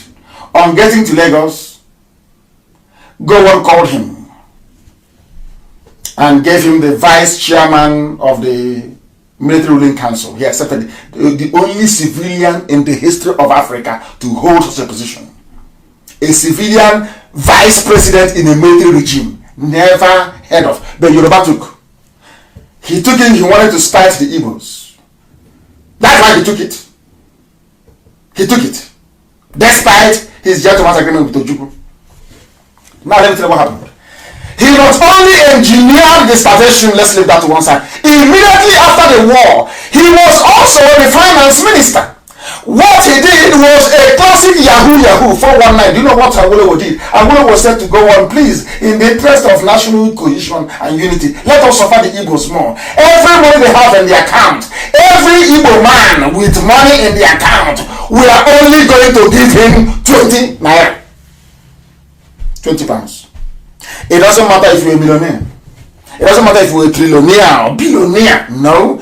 Immediately after the war, you go back to take your money from the bank, which is one of the greatest robberies of all time. Now you understand why I hate Ohaneze. Ohaneze never pursued this. A legitimate claim, they never pursued it. Because they went and they bribed some of them. As always. Awolowo took your money, or your family's money, because some of you listening are very young. Took my father's money. Took the money, impoverished us, everybody. It was a Yoruba man. Stole our money. Invested it in Oduwa group of companies and the Dolu group of companies. Stolen money. Stolen money from the homes of Biafrans. Nearly 5 million killed, starved to the oblivion. He came back and he took our money. Nigeria never gave us anything. And we survived to, you can see how we are doing today, all over the world. I always stole that money and was waiting, and was waiting, and was waiting. You know what he did with it? Oh dear, this people. He was the one that advised Murtala Muhammad once Gowon was overthrown. He advised Murtala Muhammad that the best thing for them to do is to nationalize most companies in Nigeria. Most foreign companies. They did what was called indigenization policy. So every company shall have to go and register immediately as a Nigerian, as an unlimited liability company in Nigeria. Shell. You know what Awolowo did with the money he stole from Biafrans? He went and started buying shares in all those companies. So that every Biafran MD, every Biafran CEO, every Biafran CEO equivalent was sacked, removed. Yorubas took over the entire sector. They bought over Coca-Cola. In fact, he was making money from Coca-Cola. Every bottle of Coca-Cola sold in those days, he would get 1 kobo from it. That was where Obasanjo learned to also charge MTN 1 naira for every card sold before he gave them the contract. I don't want Yoruba to provoke me. You don't call me a criminal without providing proof. But if I call you a thief, I give you proof. Let's leave it there for now and proceed. We must proceed. Because what they said about me is plentiful, and I want to bring it to the attention of the world. I want people to know. He went on to say that was something about on the story. I don't know where he got that from. If you are in England, I want you, there are a lot of people working with people called the social services. If you are home, nobody can be homeless in England. In the UK, you cannot be. These are people, when idiots write wrong reason. Nobody is homeless unless you want to be. There is something called housing benefit. In other words, you will find a house and the government will pay for you. Nobody is a law in England. Nobody can be homeless. That's number one. So there is nowhere can be homeless. But let me even go further. For you to become homeless, you will apply for homeless payment. You apply for what is called the dole. You apply for social services help. I want these Yoruba people to go and ask their Yoruba brothers and sisters working inside social services in the whole of the UK, if my name has ever appeared there as somebody who is homeless or somebody looking for government help. Because I am a Biafran, we work hard from our mother's stomach. That's how you find. I'm not interested in, you said this, I said it. No, I'm giving you. If you want to do research as you do in IPOB, you go to the source and you do research. Ask any of the Yoruba people working with social service. What's it called now? This unemployment they pay. What's it called? job center. Go and ask them. Please, go and Google my name. Give them my full name. Ask them, please check. Has this man ever claimed benefits before? Why do you think the UK government respect me? Why do they respect me? Ask, has he ever claimed benefits before? Way before Biafra. Way before IPOB. And you see the answers they will give to you. You said he was working on the streets of London, that he was homeless. And I have hosted Chekwas Okorie in my house before. When Owazirike was normal, I hosted him in my house before. I've hosted Chekwas Okorie twice in my house. When I was living in a flat and when I was living in a house.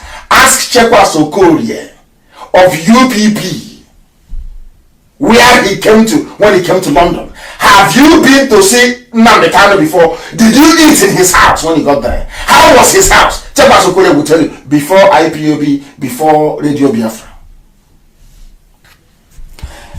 If they say that he was sacked by UNN, no, I left University of Nigeria and Soka because I'm not doing anything. I left of my volition. Ask my father is no longer around. May so continue to rest in peace. I left for London to go and study. I came back home and told my dad, if you don't send me to England, I will not go to school because UNN is not what you think it is. It's not a place fit for somebody like me. I am a thinker. I think. I am a philosopher. I reason. And in soccer, I was not reasoning. Every time strike all over the place. I said, Robbie, what nonsense is this? I came back to my house and I said to my father, if you want me to be a graduate, send me to England. And he did. Because I traveled to England. They said that I was very poor. I only started breathing when Owazirike of Masop came to London. When did Owazirike come to London? When? 2009 Owazirike came. They said I was homeless, I was on the street, I was not doing it. I want to answer. Because the thing about me is that if you accuse me of something, I'll answer you publicly. When I accuse you, come out publicly to defend yourself. But the zoo cannot do it. They said I did not breathe until Owazirike came to London in 2009. I was the ABGA chairman in the whole of Europe and the UK in 2002. Fighting for Peter Obi then to become the governor of Anambra State. With the promise that ABGA was going to be like Biafra. Of course, it never materialized. Are you listening to me? I was the chairman of ABGA, the whole of Europe and United Kingdom. Are you telling me that somebody without pedigree, somebody without education, in a gathering comprising of all the people, both Biafrans and non-Biafrans, that I will emerge unopposed as the chairman of ABGA in the whole of Europe? If I was homeless, where would I hold ABGA meetings then? In my house? Where is what I'm going to meet in my house? So that you know the right discussions on Facebook. People are coming. I decimate you live on air, so the world can hear, so the world will know. Let's continue. Owazirike came to England in 2009 on his way back from the US, where he went to go and buy a property. Say he went to go and see Obama. Came to the UK. We started with Radio Biafra. Listen carefully. Write it down on a piece of paper, please, and go and ask him. When you meet Owazirike, you ask him, how many months did you found Radio Biafra? Then on shortwave, very expensive shortwave. And who was the company that was providing those services then? I can't forget. VT Communications. VT. Those two letters. VT Communications. They're heavyweights in England, by the way. Owazirike, you funded Radio Biafra for only 3 months. April, May, June. We stopped broadcasting December of 2009. Write these things down. April, May, June.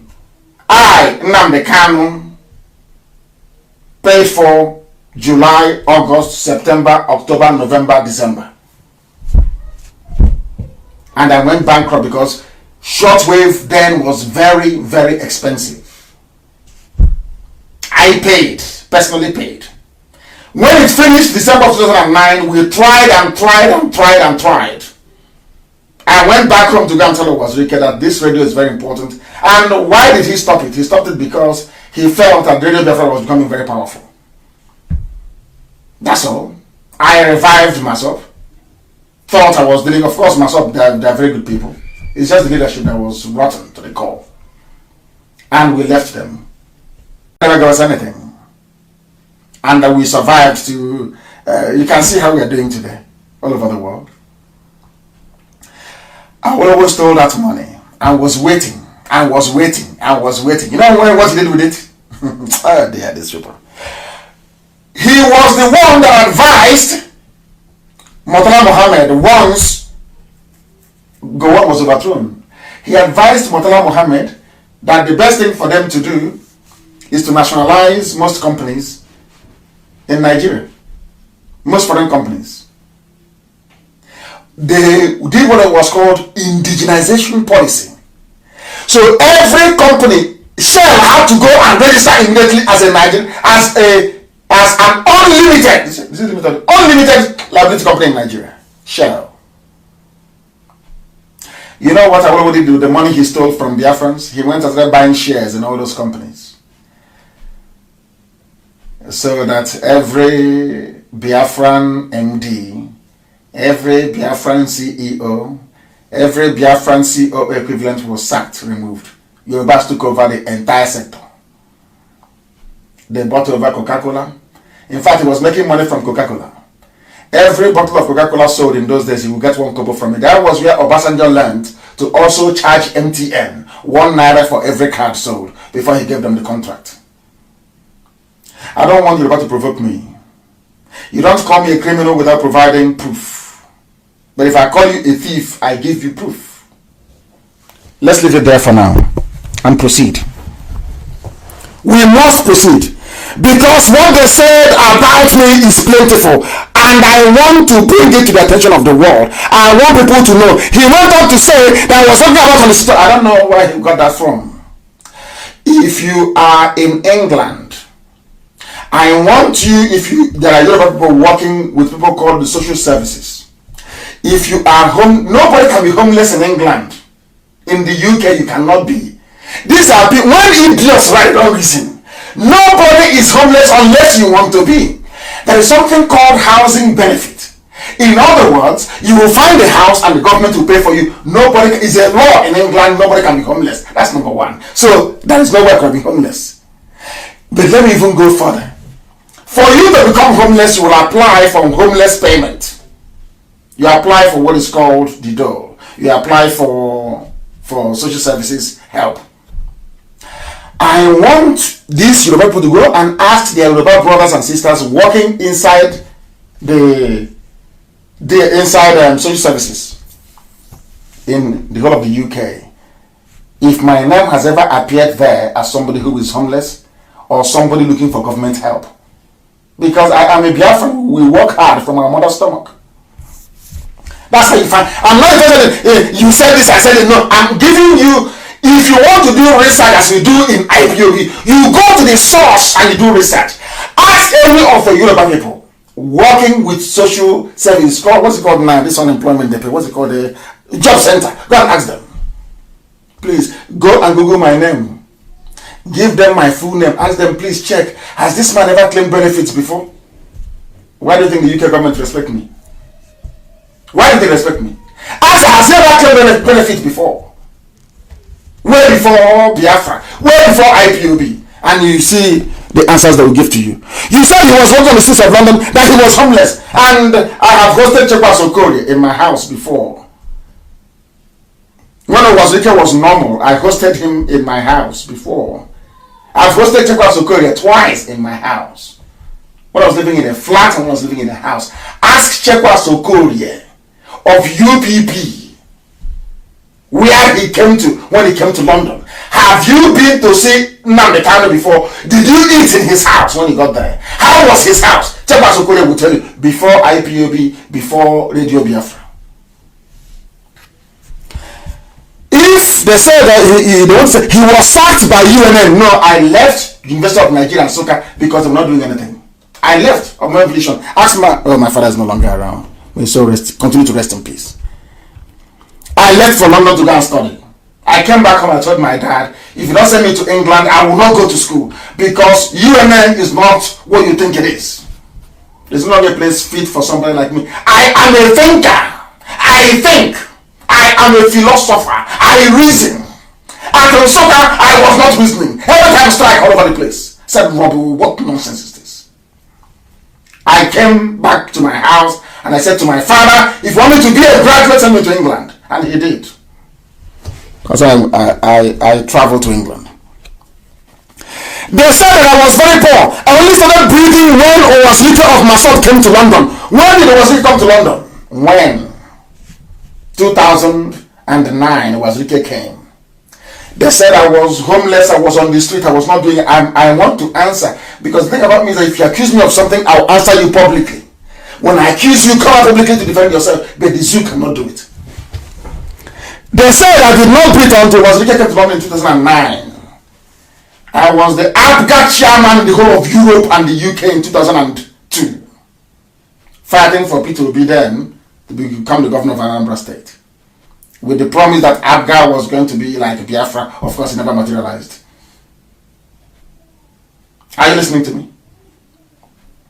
I was the chairman of ABGA, the whole of Europe and United Kingdom. Are you telling me that somebody without pedigree, somebody without education, in a gathering comprising of all the people, both Biafrans and non-Biafrans, that I will emerge unopposed as the chairman of ABGA in the whole of Europe? If I was homeless, where would I hold ABGA meetings then? In my house? Where is when I go meeting my so that you know the right discussions on Facebook. People are coming. I decimate you live on air, so the world can hear. So the world will know. Let's continue. Owasrika came to England in 2009 on his way back from the US, where he went to go and buy a property. So he went to go and see Obama. Came to the UK. We started with Radio Biafra. Listen carefully. Write it down on a piece of paper, please. And go and ask him. When you meet Owasrika, you ask him, how many months did you found Radio Biafra? Then on shortwave, very expensive shortwave. And who was the company that was providing those services then? I can't forget. VT Communications. VT. Those two letters. VT Communications. They're heavyweights in England, by the way. Owasrika, you funded Radio Biafra for only 3 months. April, May, June. We stopped broadcasting December of 2009. Write these things down. April, May, June. I, Nnamdi Kanu, paid for July, August, September, October, November, December. And I went bankrupt because shortwave then was very, very expensive. I paid, personally paid. When it finished December of 2009, we tried and tried and tried and tried. I went back home to go and tell Owasrika that this radio is very important. And why did he stop it? He stopped it because he felt that Radio Biafra was becoming very powerful. That's all. I revived Masop. Thought I was dealing, of course, Masop, they're very good people. It's just the leadership that was rotten to the core. And we left them. 2010. 2011, 2012, my own able deputy Uchemefo persuaded me for 2 years. Uchemefo was on my case for 2 years that I should fund the reopening of Radio Biafra. If I didn't have money, would Uchemefo come to me to ask me to fund the reopening? I said, no, if I do this thing, they'll say it's a one-man band. I went to my trusted friend then, Dr. Egemba. Sam Umasiebu. Amarachi. We came back together again. I said I have money, but I want all of you to contribute something. There's some gave me £100, some gave me £50, and that was it. Myself and Uchemefo, we started struggling to get Radio Biafra back on air, and we did on shortwave. Who was paying Nnamdi Kanu? Until we couldn't pay anymore. Until God said to me, if you want to get Biafra, then you have to give up all your luxury, your life and everything, and do Biafra. Which my first said to me, we have to go online to continue. That's how we came online. And now we're all over the world. We're on FM, we're on satellite, we're on TV, we're everywhere. That's the very simple story. That's what happened. Can anybody in the right mind? And I never wanted to broadcast. I want our people to listen very carefully. I never wanted to broadcast. I never wanted to. When we started Radio Biafra in Brixton, I went and recruited a DJ called Valentine Akudinobi. Go and ask him. He was the one presenting. I will be called maybe to talk, and I will go to make sure everything is running smoothly. It wasn't, I felt it wasn't my calling. Until we asked Valentine as a DJ, please give us your music so we can be streaming for our people to be listening. He said no, that we must pay him. We said in this Biafra that everybody is contributing their widow's mite. You want us to pay you? I know the Biafran. He was sacked. I didn't sack him. Taroma said we sacked him. There was nobody to anchor, nobody to present. That was how I went under the microphone, that's all. And as they said, the rest is history. I was the one organizing everything. When Obasuka visited England, how did he come to England? Obasuka applied for visa before to come to England, and they refused him visa. But I wrote a letter with Dr. Egemba. We sent it to the embassy in Abuja. And as Obasuka confessed, before he got to the embassy, they said, we know you're coming. We have a letter here from Nnamdi Kanu. So if I'm not working, how can they give somebody visa that are invited to the UK? Is that possible? Ask all the Yoruba who are in England, if you don't have money, if you're not working, can they invite you to the UK? Can you invite somebody and they will listen to you? I sent the invitation letter that brought Obasuka to the UK. I started working. I went home to tell him what we must do. And he kidnapped me. Listen carefully. When Obasuka came to London, I took him, and they are trying to cut our transmission. I think he's back on now. I took him, I want you to listen again. I took Obasuka to VT Communications. And I asked the man there to bring out all our receipts to show Obasuka. Show him the money he gave me, where it is. Show him here. For only 3 months. I paid for the rest. That is the truth. The absolute truth. He became financial secretary of MASOP. I was never the financial secretary of MASOP.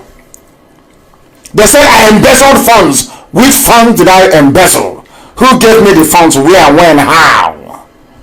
He took over Radio Biafra. Radio Biafra was dead. December 2009, when I could no longer fund it. Obasuka funded Radio Biafra for only 3 months. Go and ask people.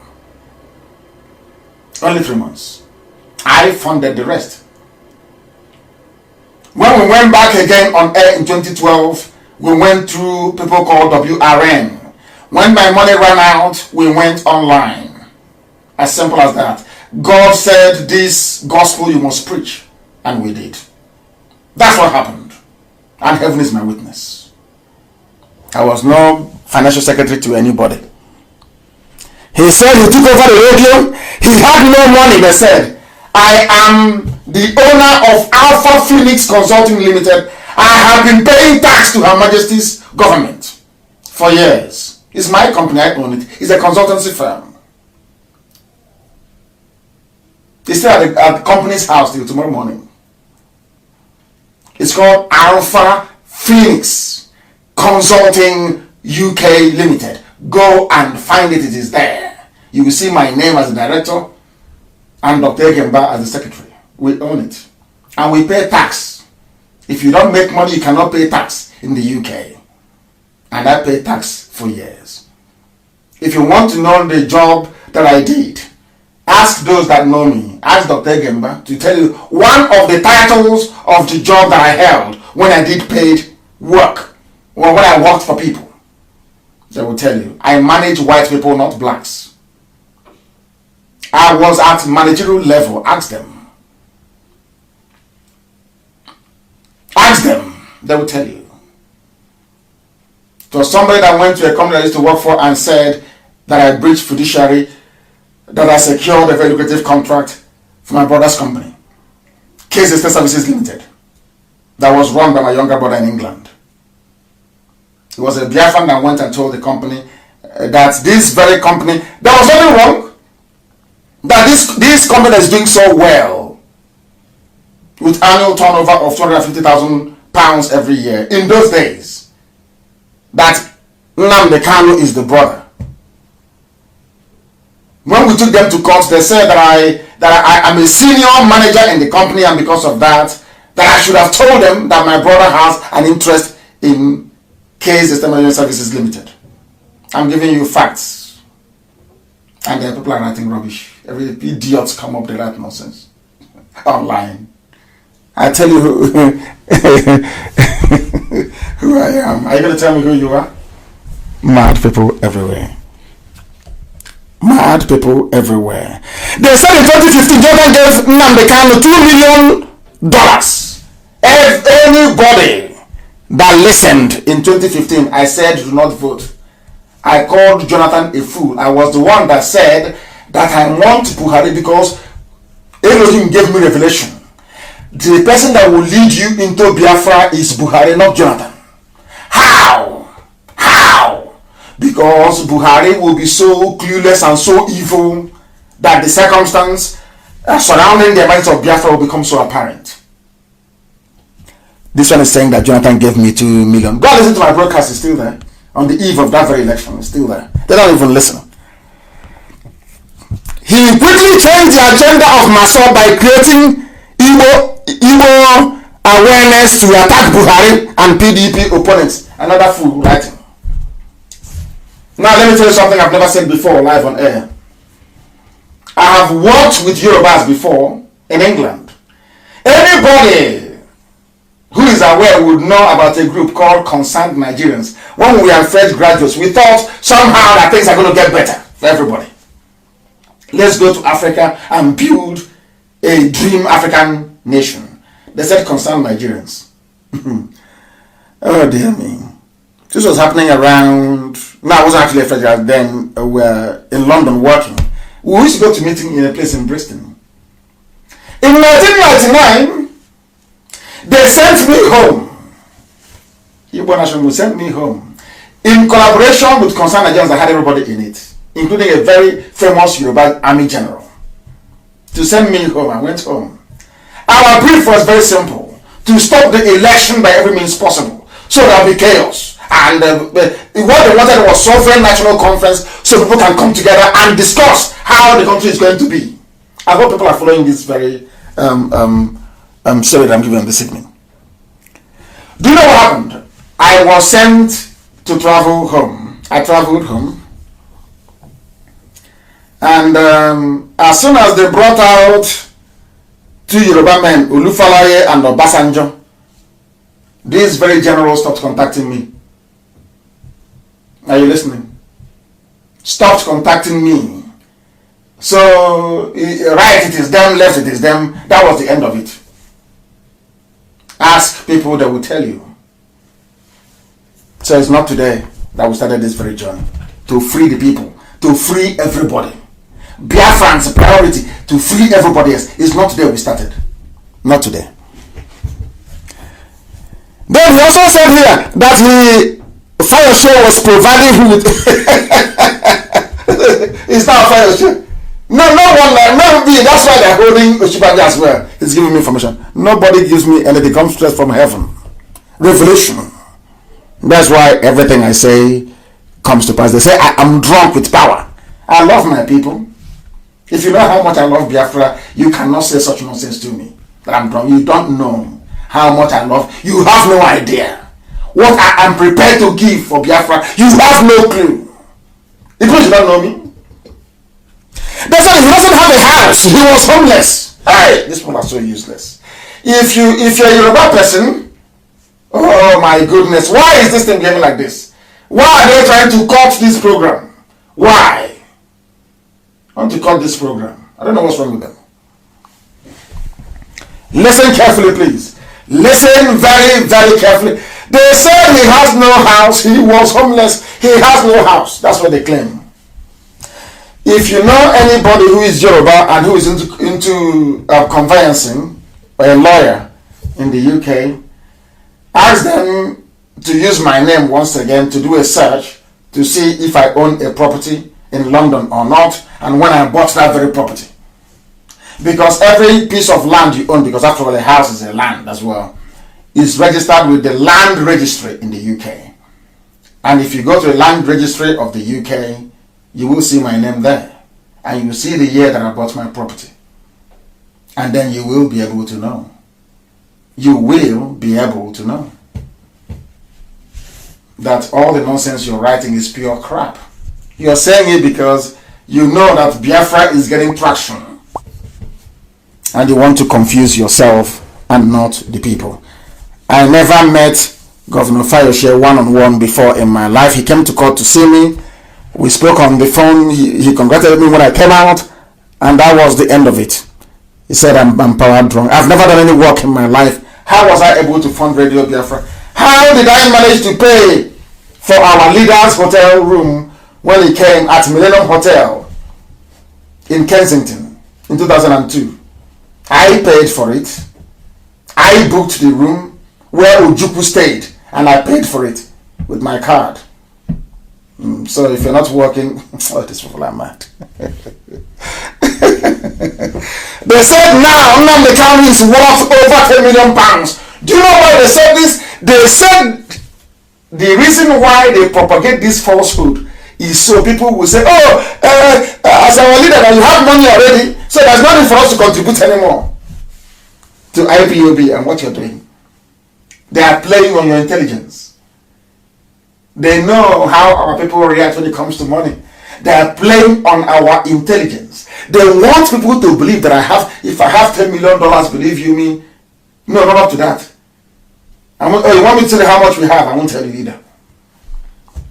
But if I have $10 million, Nigeria will not breathe in the next 1 week. We don't. They are trying to get you to stop funding IPOB, that's all. They think we are stupid. They think we are dumb. What's that about? Once you say he has money, other their friends will say, no, he has money already now, there's no need for us to contribute. That's what they're playing at. You know the useless Yoruba mind game, that's what they're playing. They have failed. I have no $10 million. I have no need for money. If Biafrans would not build a house in Biafra land for me when Biafra comes, that is their business, is between them and God. But I will do my job. My hands very clean. So that when Biafra comes and I go to Arochukwu to go and pray at a new temple that will be built to the glory of God in heaven, then I open my hands and I will say, you sent me on a message and I completed it. If Biafrans want me to sleep on the street, then I will do so. But my father has a house, so what do I need another house for? They must understand who we are. That we are whiter than white and whiter than snow. And that is why we proclaim unequivocally without hesitation that Biafra is our religion. And here on Radio Biafra is where we worship. And I may think mother than God is my. I don't worship flesh. I worship the only one indivisible God in heaven. Elohim Adonai El Shaddai. The one supreme God. The creator of everything you see around you. And he is our God. I thank you very much for listening. No, let me not go. I promise that I did promise you that I will take some, oh my goodness. I said I will take some questions this evening and I am prepared to do that. I'm not going to close. I do apologize. I will pray again. Of course, I'll make my closing remarks. I did say that I will answer questions this evening. If you're writing to me, please make sure you tell me where you are writing from, where you are asking your questions from if I can actually be able to rejoin. If I can rejoin this very program, those of them who are doing this, they have pushed me out of the platform that I was on. Let me see. If you are writing, please go ahead. If you write, I will be able to read out and answer your question. I want your question, please.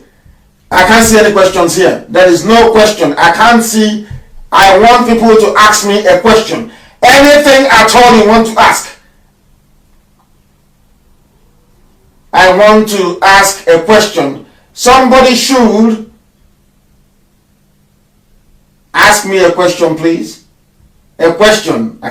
Do you know the type of people, followers you? No, I need proper. Ask me difficult questions, the hard ones. People have been gossiping about. That's what I want to answer. I'm in the mood for gossip tonight. I want a bit of gossip, please. Come on, Black Lasher. I need gossip. Ask me questions around gossip. Let me try and answer it, please, if you can. Nobody is asking any questions. And on that note, from me, from here, it is good evening.